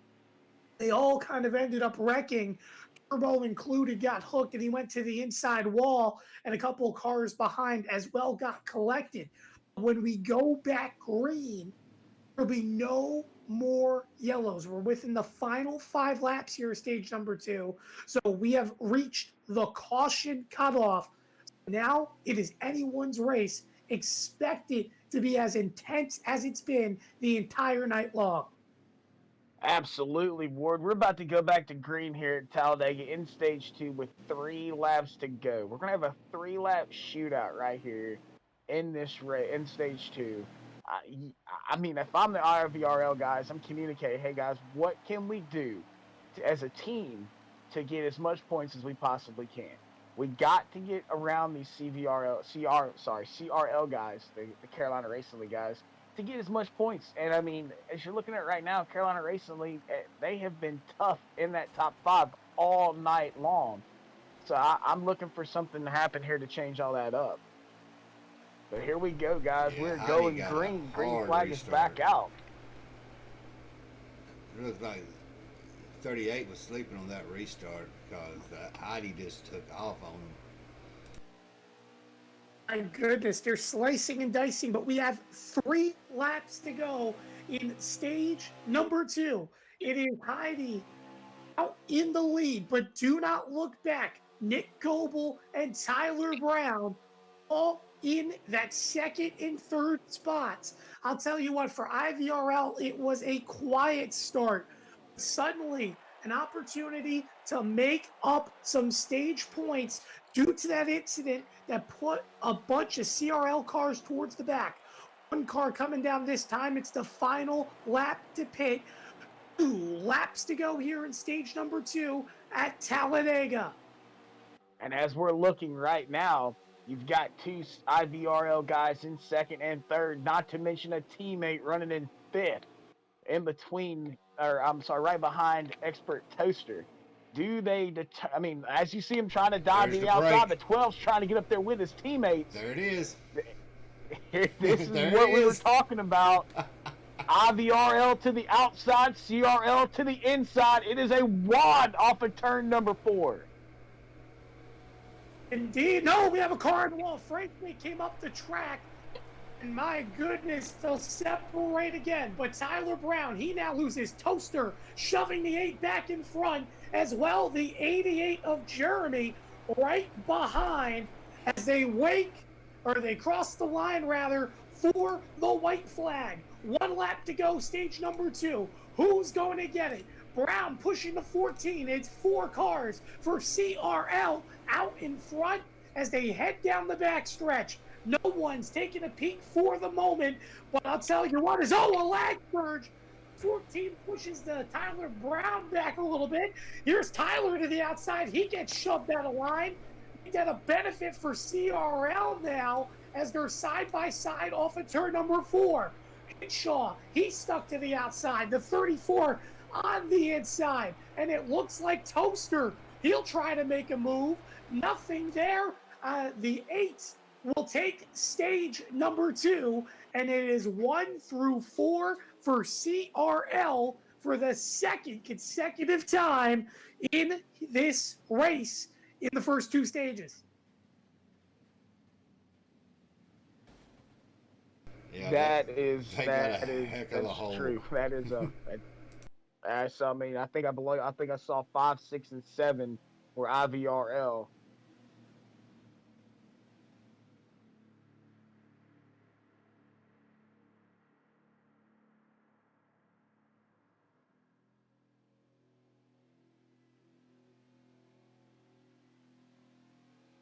IVRL, this is rough.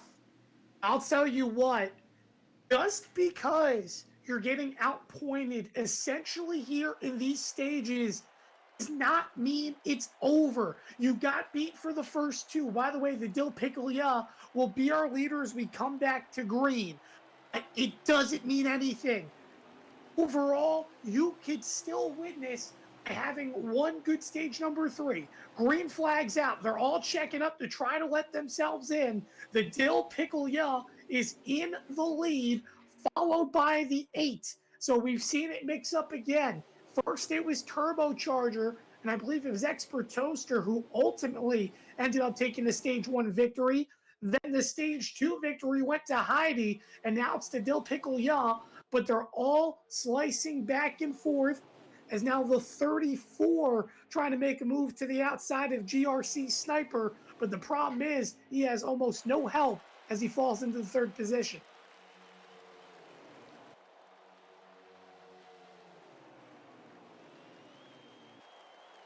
Absolutely. Looks like that the top 2 cars are CRL, but look behind the 34 of IVRL is got a teammate in the 12 and Casey Kane behind him. Can they make something happen? Oh, look like the 12. I don't know. I don't know what happened there, but here comes the IVRL guys on the inside and the CRL guys to the outside. It's a little bit of a change as Dill Pickle Ya throws a block for the moment, and now he works his group again to the high side. CRL, they're lined up to the top. Oh, the 34! He washes up off the apron. He's going to fall down, and it looks like he's going to pit.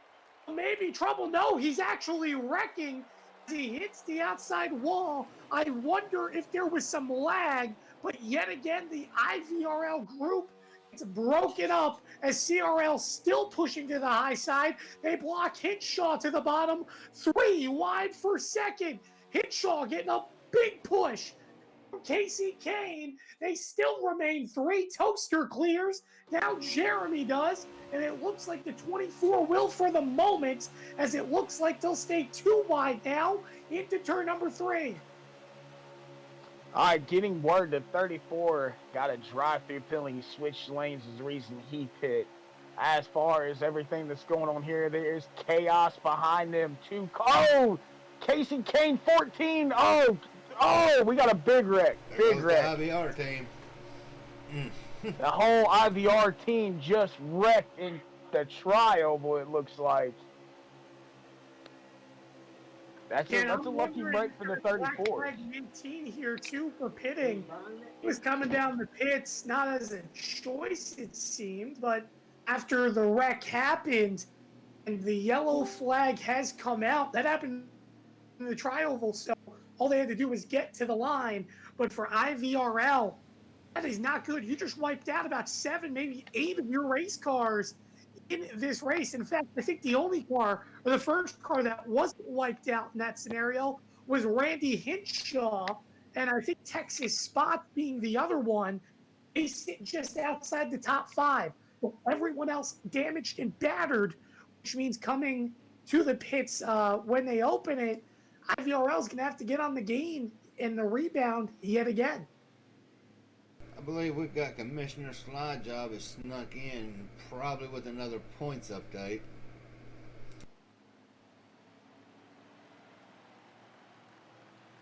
I did get wind that Tyler Brown has disconnected. Yep, I am back with another points update. It looks like CRL is going to win stage 2 as well, this time by a much slimmer margin.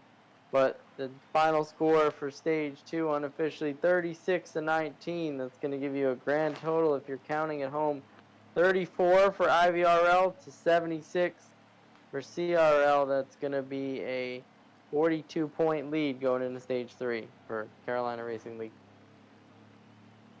That is not a huge gap. That gap can be overcome for sure if these guys can get on the same page. I mean, you still got a long way to go here. I mean, yeah, we just had a big wreck that I think the only IVRL car that did not get involved in that wreck was the 34, who was getting a pass-through penalty. Tough break for all the IVRL guys, but now, if you look at it, they're by each other. Can they make something happen? You know, that was like before that caution came out. We was talking about him, Hey, unfortunately, give me a drink. going into the pits. But you know what? That might have just worked in his favor. Yeah, you know, the way I look at it is this yellow right here, guys, really makes this an interesting scenario because we knew it was going to be a two-stop race in this stage when there was no yellows. But if you come down the pit now, the fuel window says ideally you can potentially one stop it from here from this point out. So I'm eager to see now if we see a fuel saving strategy by a team try to again make it one stop to the end. You can mathematically go 15 laps and 14 laps to round out this thing, despite there being only 13 laps regularly on fuel. And here they go as they start their trot into the pit lane. Tough break for IVRL. The 4 car has lagged out, so they've got to be. I mean, you've got to do what you can do right now. I mean, I know they've had a couple lag outs from their lead tonight, so I mean, this is going to get tougher for them, but it can be overcome if they just keep doing what they're doing. I'm sorry, they change what they're doing. If they keep doing what they're doing, they're going to fall back. But they've got to make waves. They got to bring that outside lineup. They got to get lined up together, and they got to be able to move to not move, but unseat these CRL cars in the top 5. No, it's funny. CRL, they really started at a disadvantage today because they had their guy of Dr. Ghost Rider lag out at the start of the race. So we never even got to complete a green flag lap. So really, CRL's been driving with 9 drivers this entire race, which makes things relatively interesting because now IVRL is having their struggles and their fair share of lag outs and issues, which now sits them cars out of the race at a disadvantage. And when you're down in bonus points and not a lot of spots to live, or I should say, are a lot of spots left to gain, it goes back to that numbers game, Will, that I mentioned on the top of the broadcast, and Worm. Once you have the number advantage coming to the end, you're probably likely going to be the team that wins the race. And we're seeing that right now for CRL, having 9 compared to only 8 for IVRL, along with the lead. Hey, so I just got told, word, if you got a league race you got to go run, I can handle your spot. It's completely up to you, though, but that was from race control.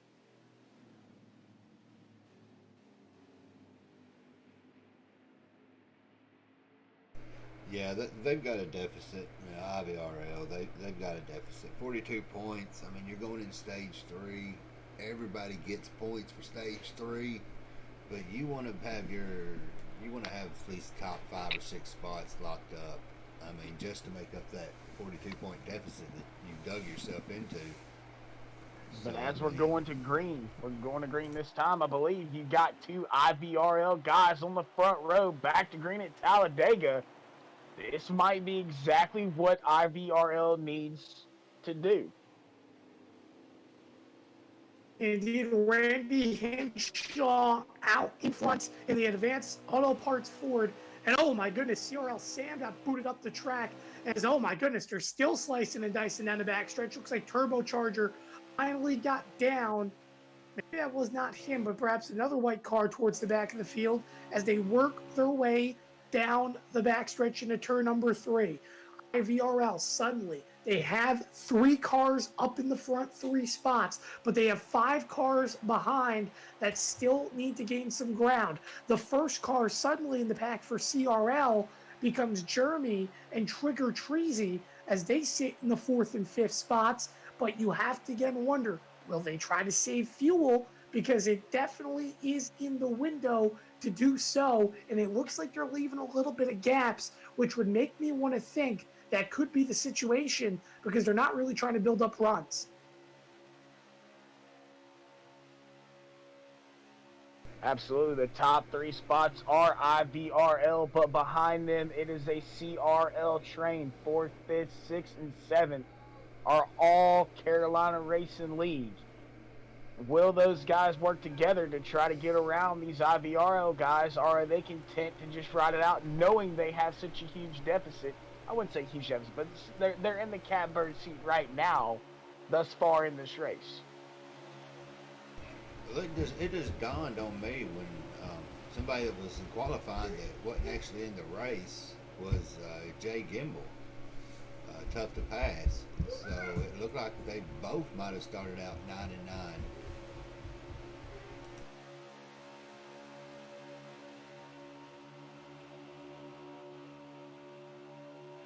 But regardless, the only 9 cars I've been seeing run close together has been CRL. So I mean, it's CRL, IVRL, tongue twister. I mean, it's going to be interesting. Oh, here we go. They're side by side. Jeremy, he now has the lead for the moment ahead of Randy Hinshaw as they are battling for the lead down the front stretch. 88 with the nose, 24 giving him the push. CRL on the high side, IVRL on the bottom. It's going to be a battle right now, Will. It looks like the 88 is going to get the front. And all of a sudden, IVRL falling. Oh! The 11 gets a lag surge. Hits Randy Hinshaw to the inside. Near pandemonium again as they all try to restack and regather heading into turn number 3. Yeah, I don't know how much of a lag spike that was. Usually lags are forward and backwards, but I ain't saying it was dirty, but it didn't look too clean. But we'll just see what the officials say on it.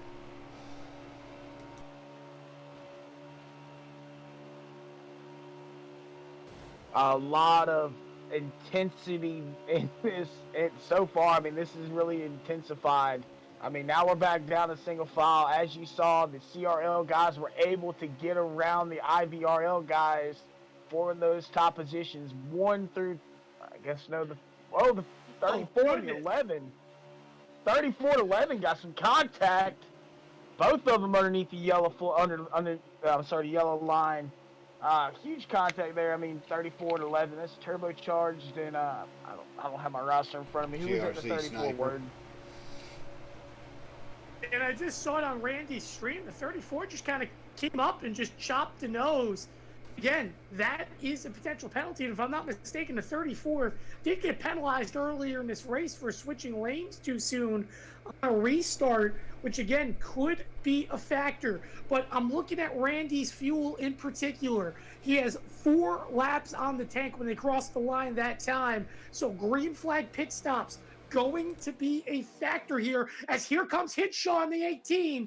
They look to the outside. IVRL now trying to make a charge, but I just don't know if they're going to have enough oomph to try to get around that 3rd spot, as it looks like the 18 thinking about diving down. He does. Move 2 cars now for IVRL to the top 5 are Rowdy Hawk and Randy Hinshaw, and it looks like they're not quite done yet. Caution's going to be out at the line. Word, caution is out from a wreck that happened. They raced back to the line, so big break for the 12 cars. You said he had 4 laps of fuel left. Big break for the 12 to go ahead and fill that car up. I mean, you're going to see some pit sequence in here. Some guys may choose to stay out. Some guys may choose to pit. You know, this is getting really interesting as these laps wind down here in stage 3. Yeah, most And one definitely. thing we Go ahead, Will. I was gonna say one thing we haven't really seen all day too was CRL drivers thing really split up once they got to the front.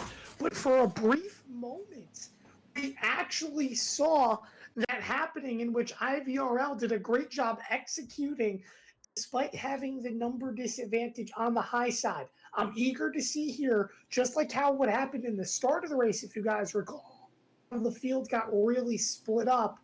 I'm very eager to see coming down this pit stop how much this mixes up the field because it could really benefit IVRL if they get a bunch of guys on this inside lane for the next restart.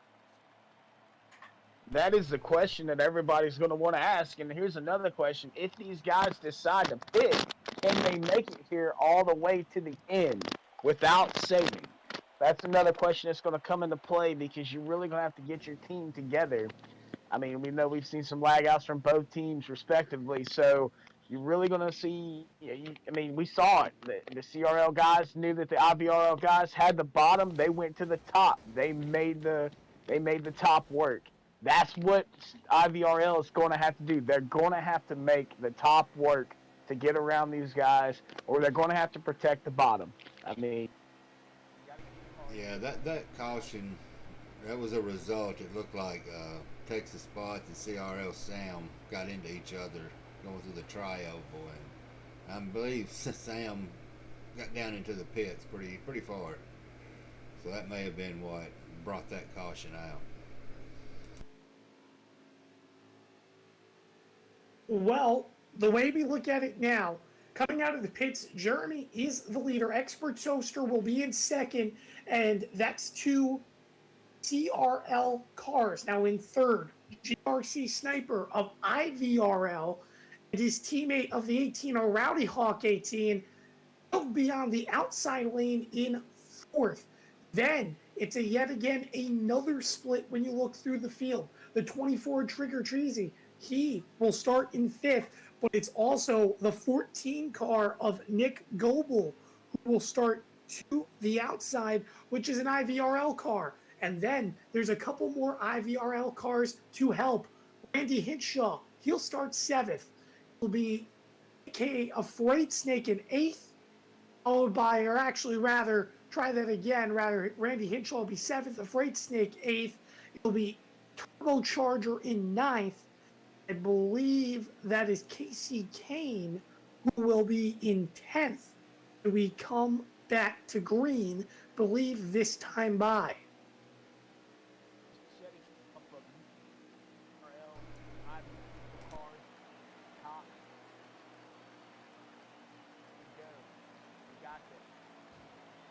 Will, we're barely hearing you.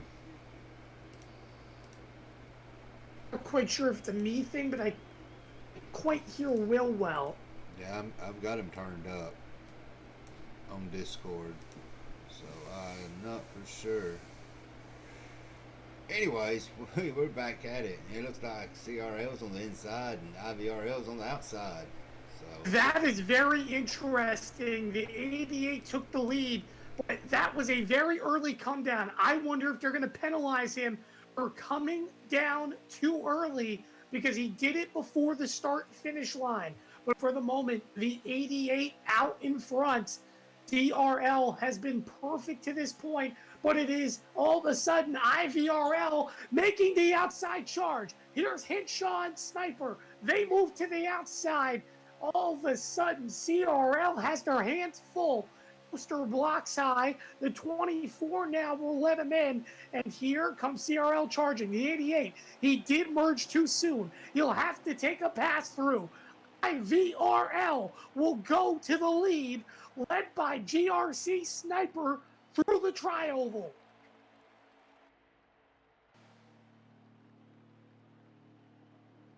you know, WB, that may just be the break IVRL needs for their mentality. I mean, because they've been beat down. first two stages. So maybe this will be a break that they're needing to kind of regain that mentality. I've said it CRL. already, outside line working tough. Got you falling up now. IVRL side CRL right now. Daily IVRL. Still have Will very, very low, so we do apologize for that. But the way you look at it in terms of the split here, IVRL had the run, now they've fallen back. One driver to look in particular that has suddenly popped up into the picture here for CRL. He's been in the back all day long. He's in fact gotten the victim situation of a bunch of incidences today. But TAC 2488 net 19, he sits very quietly in the fourth position. He is ideally the golden guy that is needed right now for this team in CRL to keep the pace going. They have 4 guys in the top 5. They have the 8 and the 3 right behind, and then a bunch of IVRL guys in the background. They need to communicate, and they need to go quickly. Now the 34 moves up the track. Let's see if Hinshaw moves high. Oh, the 34 doors the 3. Hinshaw now moves well wide up the track to go out of line. This could start another IVRL train to try to make a move for the lead, Worm. You know, WB, you know one job I'd hate. I mean, we enjoy our job. We're up here. We get to have fun, you know. We ain't got no really stress on us because we call it how we see it. I'd hate to have to be an official because, you know, clips are coming in. People, that race control is probably, you know, because you get in stage 3, you're going to get tempers flaring. You're going to get people back and forth.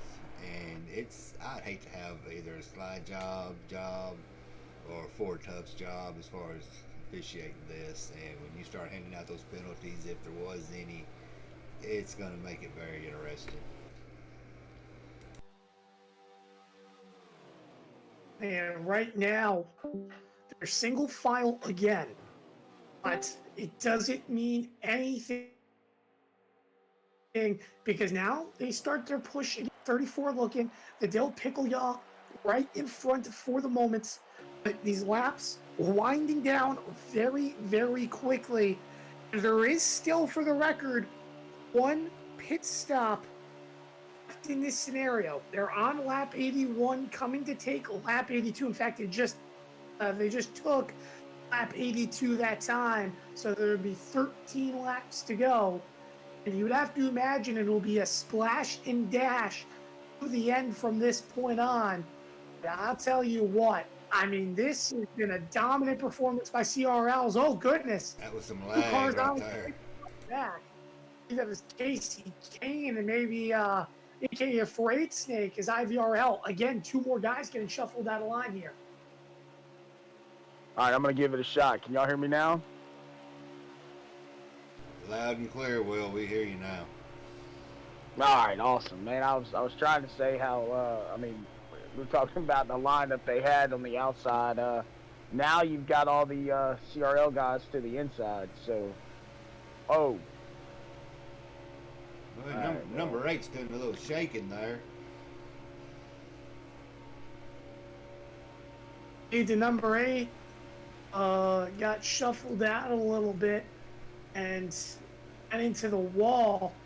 Going to lose the draft as a result, and that's unfortunate for Heidi because he was up there and doing pretty well. In fact, he won stage number 2, but they're starting to get lap traffic here. Jeremy, who was our leader when we came to green, he came down too soon, and here comes the pit stops. IVRL is going to be the first one to pit, but oh my goodness, I Mayhem think in the back. Sniper got a penalty on He that. almost went around, but he kept it going. IVRL here has to hope that there is no speeding penalties. This should give them a little bit of an edge. Let's see now. It'll be battle of team versus team to the end here, guys. I think that was a smart move for all the IVRL guys to dive down like they did, barring any speeding penalties. I think that's a very smart move, and it's really going to make this interesting because if those guys get lined up, I think they're going to be tough because, and then if I was CRL guys, I just saw the IVR guys pit, I would have been pitting right now. You don't want to lose too much ground to these guys. So, I mean, you really want to do it within the next couple of laps because if you keep running it out, you're just going to, really ultimately hurt yourselves, I believe. Yeah, the one I think we did have a penalty. I'm pretty sure Sniper came in a little too fast. So yeah, one of them got pegged. Right now, as they work their way down the backstretch, IVRL split up a little bit. Jeremy, by the way, he was able to get in the line and at least work with his group for a little bit longer. But when they cross the stripe, as here they come now, so there will be no crossing the stripe to take 9 to go. Oh, Turbo's definitely going to speed. Well, that's unfortunate for Turbo. He's going to get through, and I would imagine Nacked with a speeding penalty. Overall, the rest of the CRL guys in relatively cleanly. The problem is IVRL is so split up. They only have 3 cars in their main pack, which is really going to hurt their chances. Yeah, if I was the IVR guys, I would be slowing down to get my guys together and making a run for this. We saw the 11. He's probably going to have a speeding penalty. I'd look like another car I saw might have had a penalty, but maybe not because here comes the 11 off. I really thought he had a speeding penalty, but apparently not. I mean, now let's find out if the CRL guys are going to slow down and drag that brake and get their cars lined up. I mean, if they do, that's going to be the smart way to go for sure as this thing goes forward. But it looked like the 88 went on a little bit too early trying to get back down. That could be a black flag. But all of a sudden, CRL back onto the track. Tack, he is the leader out in front, followed by Turbocharger. Now the question is for CRL. How do you organize? How do you try to pull away? You have the advantage. You see Hinshaw trying to make up ground in the background. But the realism is, unless there's penalties to come for CRL, they have the spot and perhaps have really earned it here tonight of taking home the victory. But they sit in that 1 through 4 spot, and there's still, I believe it's 8 laps to go now when they've crossed the stripe. And I mean, yes, it's anyone's race. But for CRL, you've got to play defense here with the numbers game.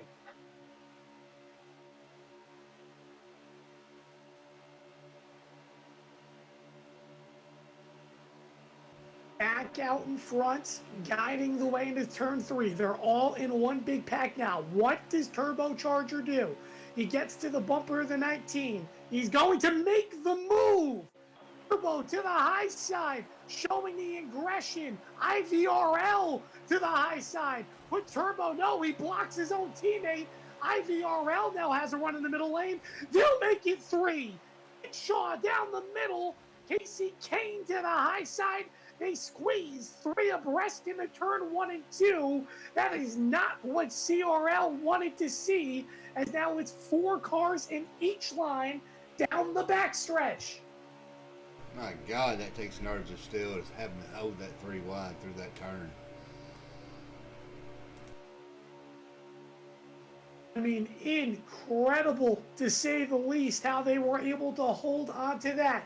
But Tack back up in the lead. Toaster second. Trigger Trizzy is in third.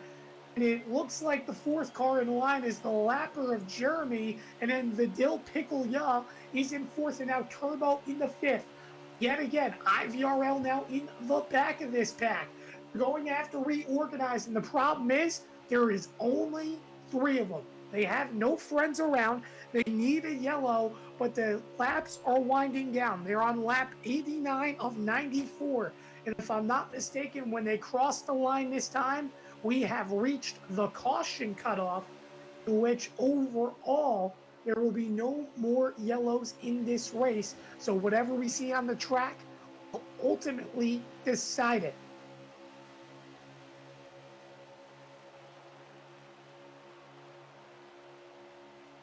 I absolutely agree. I mean, you're running out of time. You have the top 4 cars, really 5, but even though the 88's a lap down, they're running out of time. I mean, The CRL guys have definitely came here with a game plan tonight, and they executed on that game plan, and it's paid off for them in stage 1, stage 2, and ultimately going to be the race if they keep going like this. I'll tell you what, Tack has a little bit of experience. He just won a dual victory amongst the opposite track of Daytona in the Filter Time East Spark Cup Series. He is known for his plate abilities and how to get it done in the late going. He's had a tough day overall getting involved in incidents and really driving towards the back of the field. Now he finds himself out in front and in prime position to perhaps win this race, as they've now taken 4 laps to go here at Talladega. Lap 91 of 94. Again, IVRL trying to push. Hinshaw to the outside. They just don't quite have the pull in the numbers. They at least got Turbo to lift a little bit, but it's not going to be enough as they head down the back. They'll have to reorganize and try yet again. Yeah, it's looking like right now you've got CRL holding what, 1 through 6, 1 through 5, 6. Yeah, it's CRL came. They brought a game plan. They've stuck to it. So now, as they come to the stripe, make it 3 laps to go. Hinshaw again looking high. And oh my goodness, now the 18 is incredibly lagging. They'll try to catch back up, but they're just not able to keep in touch on the high side to at least make a move for CRL. Oh my goodness, came into the wall. He got lag punted by the 18. IVRL having disaster yet again. And that one that time may decide it, because now it's only Randy Hinshaw who is in the lead pack as they come off of turn number 4.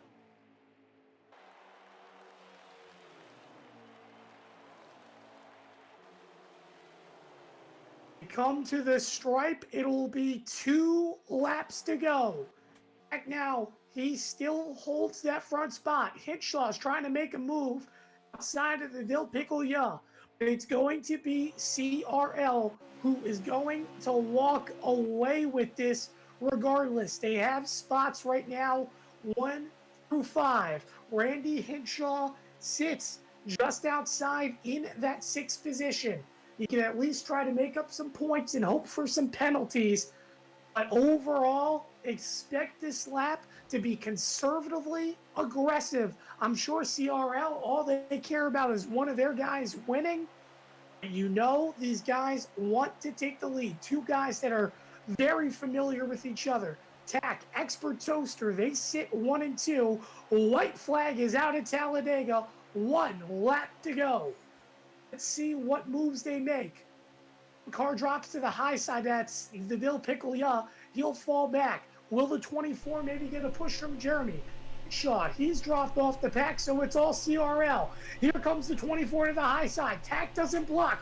Trigger Trezzy to the lead for the moment as they head into turn number 3. Will the 24 close the door? He will, as well as the 88. Does Toaster and the 19 have anything for him as they work into turn 4? Here comes the 19 now. He looks up. 88 blocks high. Now he looks low. 1 last attempt. Will the 24 get it at Talladega? They look. They line up. They push. And Trigger Trezzy wins at Talladega for CRL. My goodness. A last lap move. Help from a lap car of Jeremy, who led stage 3 to open it up. But he gets it done with that Hendrick horsepower to push ahead of the Toyota and the Ford to take it home. What a win. Absolutely. CRL definitely came to play tonight, and it showed on the track as they were able to sweep multiple times the top 4 positions. And including that one, I believe they had 1 through 5, maybe 1 through 6. They were definitely in a row there for sure. Definitely a great race by the Carolina Racing League tonight. Great job by the Carolina Racing League, and IVRL. It's tough. You know, you don't to fail. damn it, man. But from the opening green flag, CRL just looked so strong. They were consistent. They found their way to get their stage points. And guess what? We had a different winner every single time out there on the track in terms of stage 1, 2, and 3. It didn't matter because it was a CRL car up in front. And most importantly for CRL in the end, was their cars in the 1 through 6 or the 1 through 5 spot rather for the second consecutive time today. Ultimately, helping them pursue perhaps the victory here in this one. It's going to be a tough point deficit to overcome, but the way they finished, I see CRL taking this one. I do have to ask this. Obviously, Worm mentioned CRL maybe taking this one from IVRL, but we do have to remember this. IVRL is not done. It could A, potentially win upon the fan vote, or B, it can turn around and win the wild card races or I should say race rather, at Michigan to get themselves back in to face American Ethanol. So realistically, yes, defeat is tough.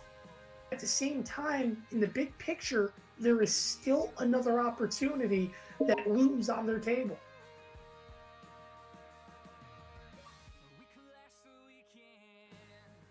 Yeah, I mean, you get put out, you made this far. Of course, IVRL is a fan favorite who don't like us. But, I mean, it's... I believe that it was a lot of fun watching these guys run tonight. CRL definitely came with a game plan, and they executed on it. They kept their cars together, like you said, the top 4 in stage 1, the top 4 in stage 2, the top 6 in stage 3. They definitely had their plan executed, and they did it. They made it work tonight. Teamwork was definitely a top priority for them, and that's what really much excelled them tonight. Yeah, go ahead. I'm having a...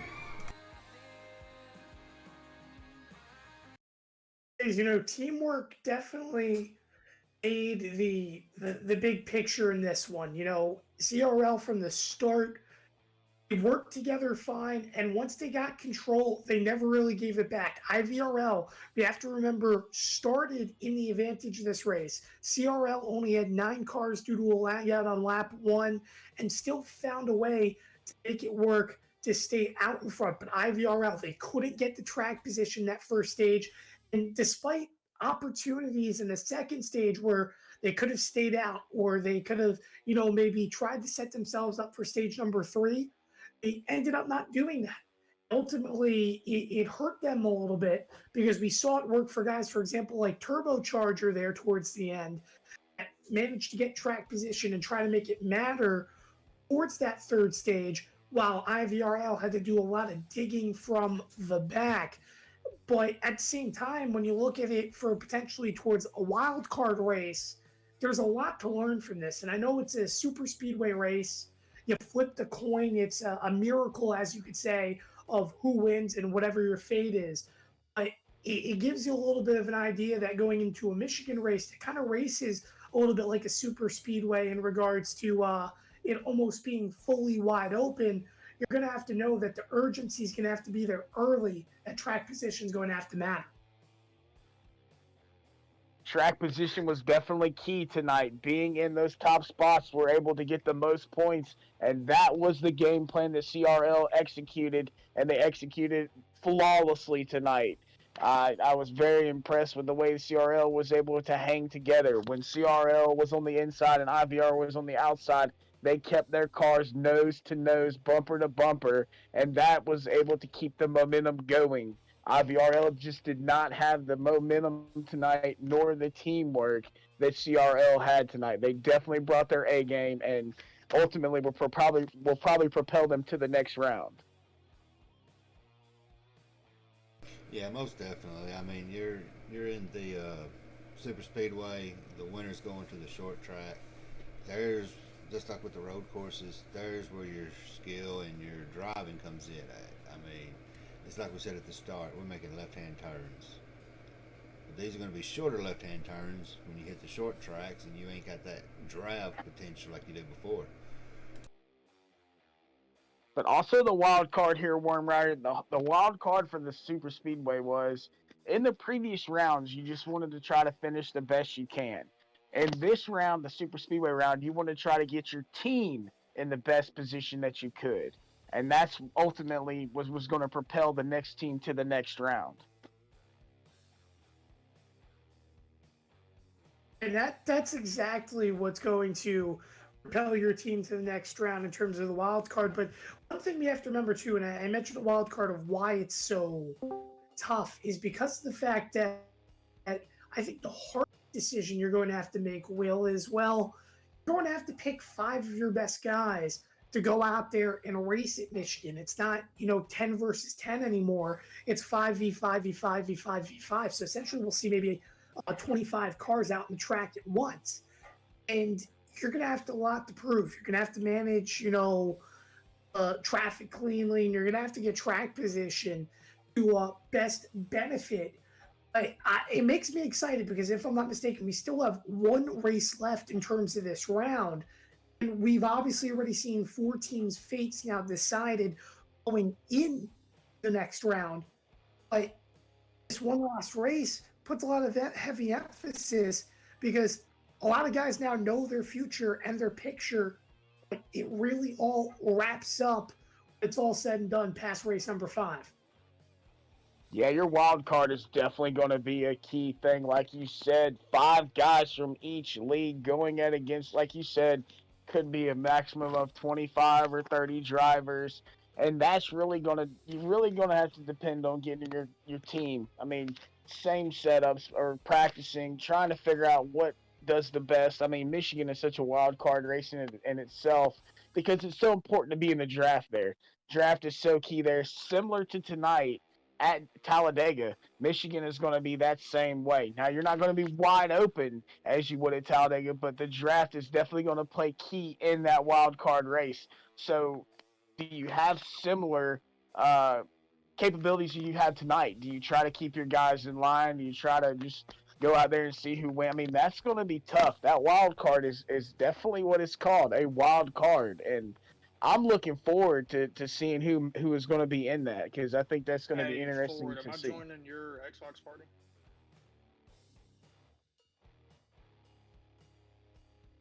I am excited to see, and obviously, look at it too. The next group to go, if I'm not mistaken, would be NNR, and obviously, repeats group real excited to get things going. And the way I look at it is this. Again, this is such a round where you really can't decide your fate.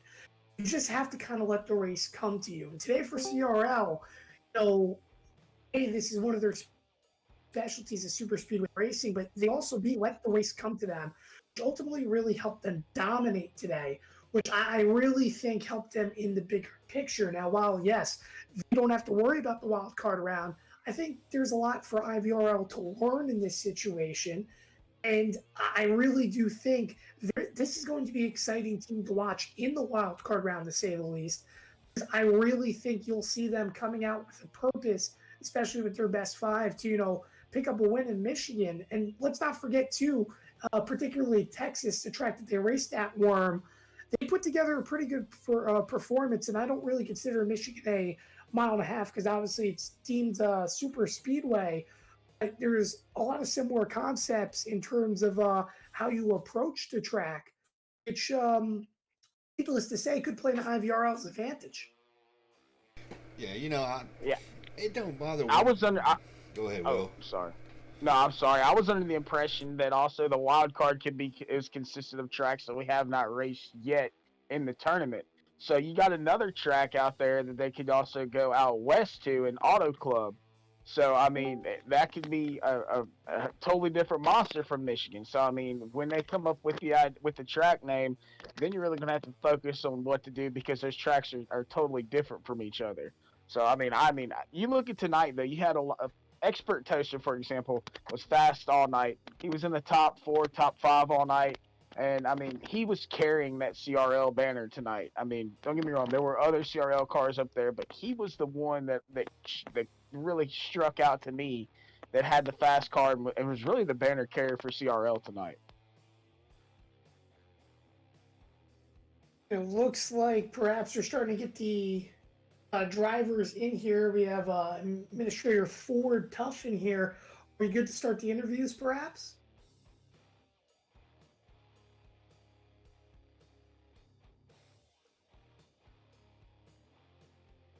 I got him. Yeah, Ford just said go ahead and start the top 3 interviews for each league, and he'll have a points update.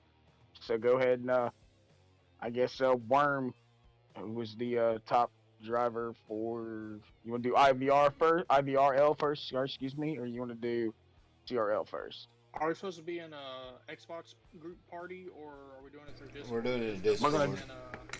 We're gonna do it through Discord. You're on live right now. Okay, all right. All right, so yeah, Worm, go ahead and start with I guess we'll do the IVRL guys first, and then go to CRL. Yeah, it looks like the ones that we've got in here with IVRL is a Casey Kane, a Nick Goebel, and a Randy Henshaw. So I'll start there with you first, Nick. What kind of night was it for you? You fought some lag, you fought some pretty stiff competition with CRL. How did the game plan y'all had work out for you? Well, I mean, obviously not as well as we had originally hoped. However, you know, thanks to CRL for coming out, showing us a great race. We had some struggles, you know, some folks forgot to pit at the end of stages. I myself flipped myself around under caution. It was super embarrassing, but yeah, you know, this is all for fun. Thank you guys for putting on, you know, a heck of a show, especially all you guys up there in the booth. I like to watch the streams after all this is done, and you guys do a great job, so I appreciate you. But yeah, all in all, we were pretty happy with our performance. All right, Nick. So I gotta ask you, man. This is why we'll see. I gotta ask you, man. I mean, I know I said it numerous times in the broadcast. If y'all could have got your cars together where y'all could have really ran the outside or protected the inside, would it have gave you a better position, you think, to maybe propel yourselves to the next round and get some valuable points? Oh yeah, absolutely. I 100% agree with you. We just we kind of got held up by some certain cars, you know, this, that, and the other, folks, you know, hopping in line, and we were never able to get the outside line working the way that we had wanted to. I know it was late in stage 2, we tried making an outside run, and it didn't necessarily go our way. But yeah, no, I agree with you 100%. I noticed that y'all were battling. I mean, when y'all did get the outside line to work, man, there was just too many CRL guys to the inside, and that ultimately made y'all stall out. But man, all in all, just a great race to watch tonight. Congratulations making it this far in the tournament, man. I think y'all put on a good show. I just need a little bit more, you know, teamwork or communication or whatever the case was to ultimately prepare y'all to the next round, though, man. Absolutely, yeah, I do agree. Thank you. I appreciate you for your time, sir. Hey, Ward Burton, why don't you take Expert Toaster? He's a little old like me, and I'm sure he wants to go to bed. Yeah, well, I'll take experts. Let's get the good oldie. I love myself some toast, to say the least. Toaster, you put together a good result today, and obviously you have to be feeling really good. We know you're really good at those super speedways, especially Talladega, and it seemed like all day long you were up there and competing.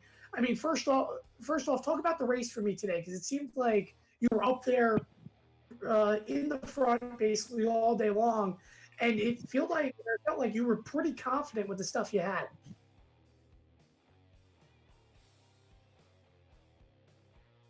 Can you hear him there, Word? No, I cannot.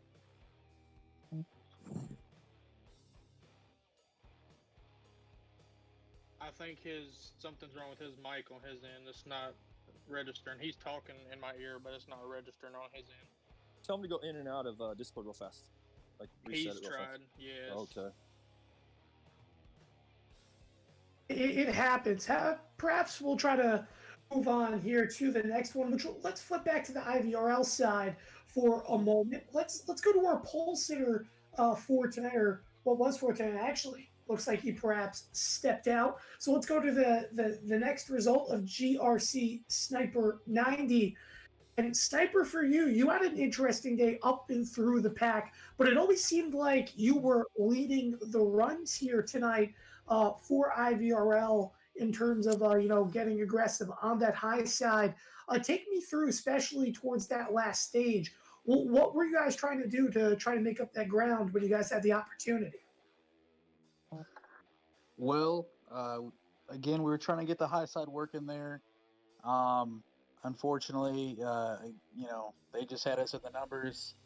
I was trying to chip away at that granite. Those guys locked it down pretty good up ahead of us. So just trying to get our team moving upwards. Not the best performance, I would say. Some of our guys lagged out, so we did have some issues there. But I mean, all in all, it's a team effort for us. I'm happy for us as a team. We all worked together and did our best.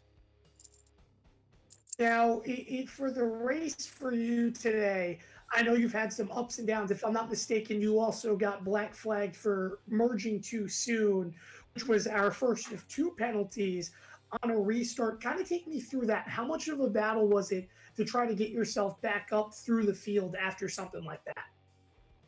Yeah, just heat of the moment, right? We're going through the stages. I just lost track where the start finish line was at. Just kind of took it a little too aggressive. But all night just try to work our way up there and find the gaps that we could. But it definitely was a challenge with CRL tonight. And one last question before we move on to our winner here tonight, to Trigger Treasy. Sniper, the way the race went, obviously it was back and forth. CRL was up in front throughout most of it. But when you guys got up there, it seemed like you guys made the outside work, as I mentioned prior, and you guys were able to make someone a move. But how tough was it to stay side by side or three wide without the runs getting killed, or without making contact? Because it seems like you guys were on each other all race long. It definitely was a challenge for us, especially trying to keep it. I try to get some side draft from those guys. I not trying to squeeze them down or anything below that apron or that yellow line, but it definitely was a challenge for us. Keeping it smooth through the corners, just trying to keep us all linked up. We do have one of our guys on a controller, so it's a challenge for him. He did fantastic tonight. It just, unfortunately, we just didn't have the numbers there to kind of drive it home and get us up there in position. Somebody turned the cameras on. I believe, Fry, you accidentally turned your camera on there. I think you realized a little bit. But Sniper, thank you so much again. Hopefully the fate for IVR works out, and if they don't win here today, then we hope to see you in the wild card round. But now we'll hand it off to Worm with our winner here tonight of Trigger Trezzy. Trigger, you slept the rounds, but you came in when it mattered. What was going through everything you was thinking of that last few laps where it was back and forth? Yeah, the last few laps, honestly, like I said, in the game's teamwork. So we had the top five. I was content staying where we were going to stay at. I think there was like 2 or 3 of them behind us. So, like I said, I was just content running third, get to the finish so we can get as much points as we can. And then I seen a few of them start falling off our draft. And when that 12 car eventually fell off, coming in turn 1, it just hit me there on the spot. Like, hey, man, there's nobody here that's going to ruin it. It's going to be a battle between the CRL boys. Why not go ahead and try to take this win? And luckily, I had my buddy pushing me, my good friend Jeremy, and got the draft off the toaster, went to the outside with it, took it to the front.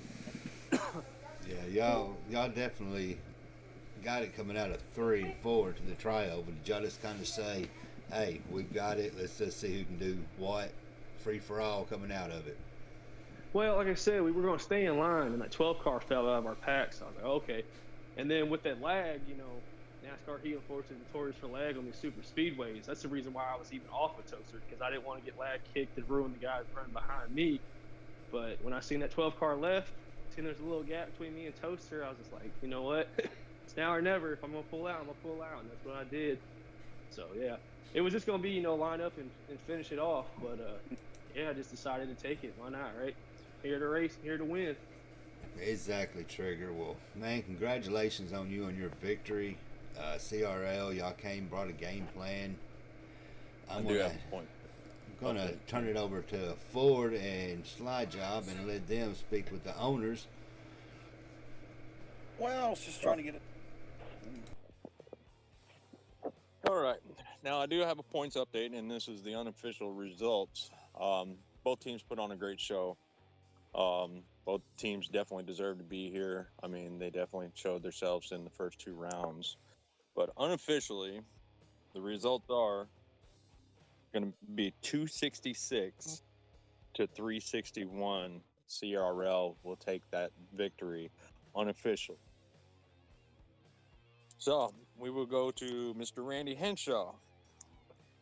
Randy, talk us through and tell us what you and your team, how y'all were communicating, because I know y'all got separated just a little bit, throughout that race, and you had somebody with a penalty for switching lanes. So talk us through how you kept your team together and what y'all's strategies were.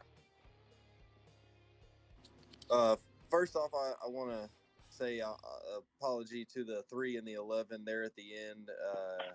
That's kind of how I got out of that group there. I was trying to find a gap, but there just wasn't one, and I accidentally made contact with them guys. So didn't mean to do that. I apologize for that. I fell back and decided, not to make any damage worse there. But as far as your question, man, we just wanted to stay together.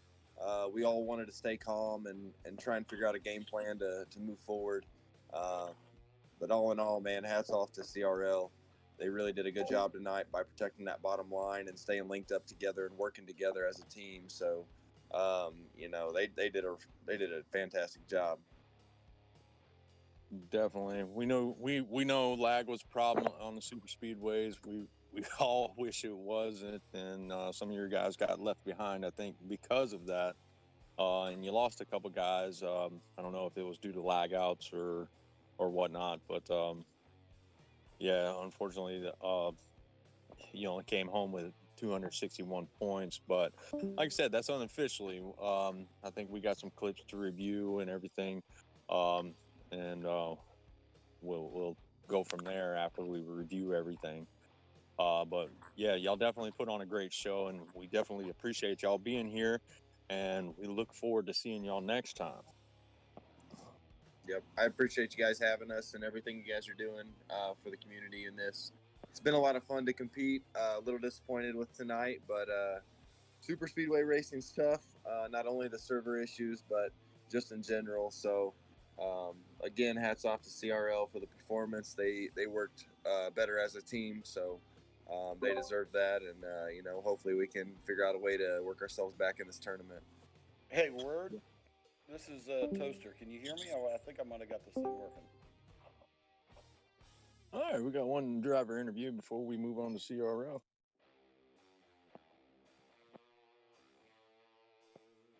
I can hear you, Toaster. You can? Hey, who was saying I was so old that I needed to go to bed? I believe that. He left. He left? I think that was free.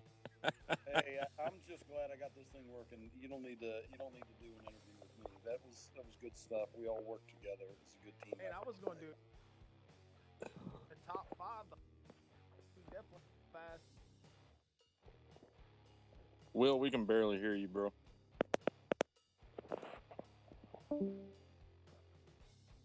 Oh, he must have left. All right, we're going to move on to, if we're still live, we are going to move on to CRL. The owner of CRL. You got a copy? CRL Sam? Yes, sir, I do. All right, man. Well, like I said, y'all came out on top with the points. 361 to 266.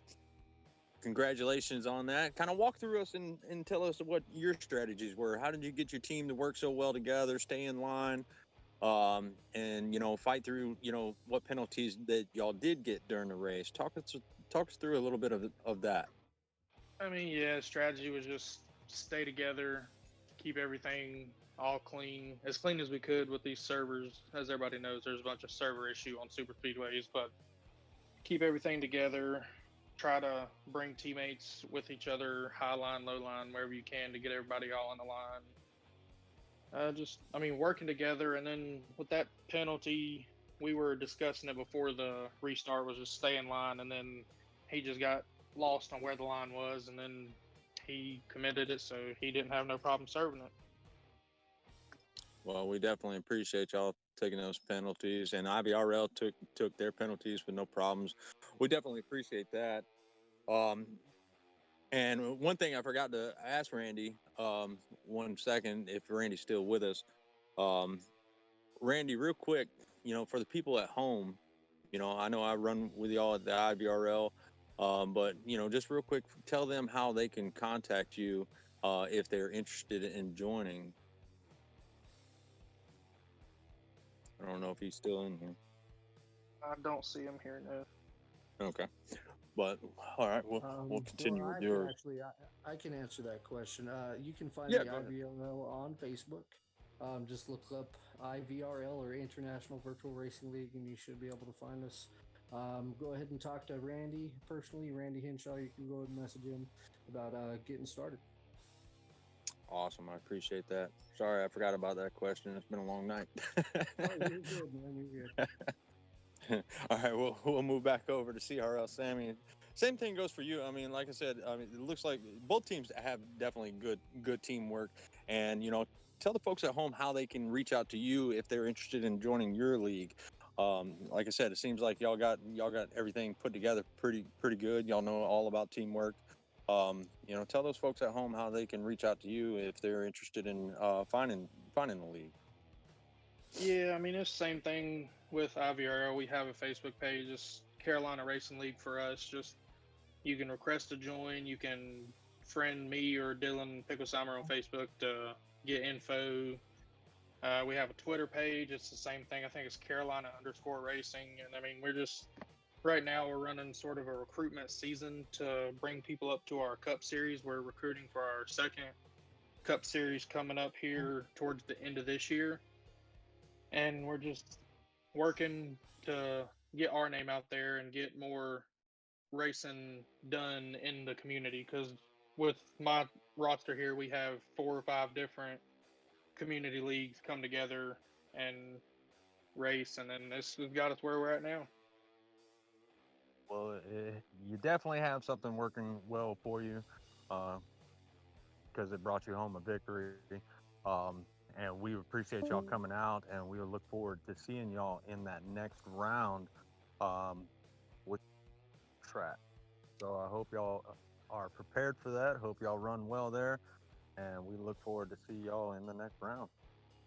Yeah, we're definitely looking forward to being there, barring any penalties that come up. And just wanted to say, appreciate IVRL for a class act racing. I mean, I know on my end, and definitely drivers from my side, seen a bunch of lag, and I'm guaranteeing their side, they've seen a bunch. So, I mean, there was definitely server issues, and we seen that last night with the TNT NAOR race, but I feel like we overcame everything and still had a pretty decent race for the fans and got everything sorted out nicely, I guess you could say. Oh, absolutely. Well, I think we're going to turn it back over to Big Worm and Will and Ward Burton for our closing thoughts. And we're going to call it a night. Yeah, that sounds about good. Word, Will, man, y'all, appreciate y'all in the booth tonight. CRL, awesome. Y'all brought y'all's game face on, and it prevailed in the end.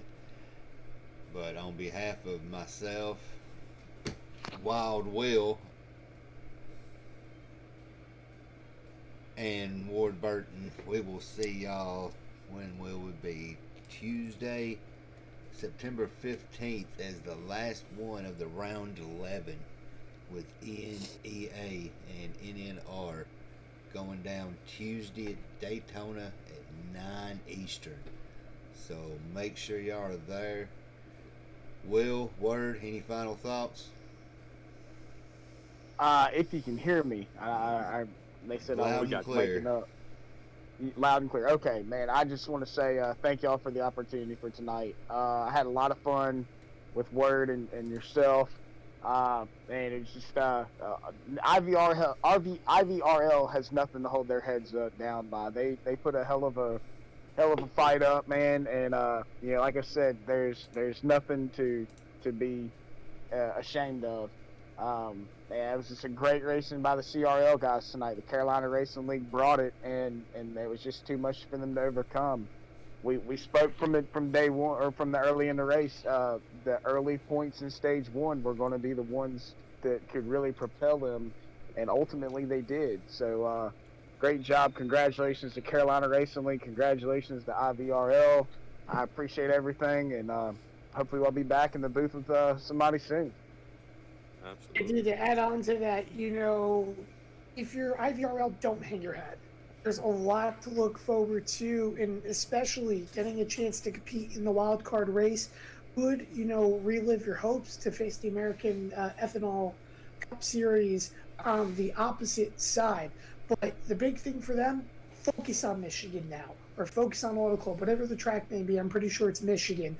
But focus on getting your best 5 there and getting the best result. And you're going to see some good teams as well that got eliminated this round. For example, TNT, that really wants to rebound and make it matter. So I think IVRL will come back with a purpose, and you can guarantee that to be expected.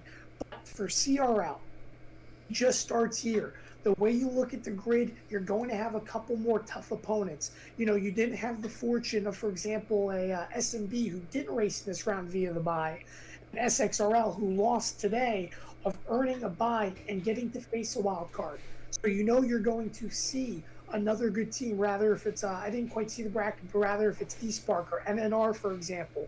You're going to have to be ready in this next round, because every single track position is going to mean something over these next 2 rounds until we decide the championship. Yeah, that's most definitely. Well, on behalf of FFRL, CRL, and IVRL, that's a lot of L's in there, and we took the L tonight, and there will be some heads being ducked down from IVRL. This is Worm, Will, Ward. We are out. Let's go kill some Kermits.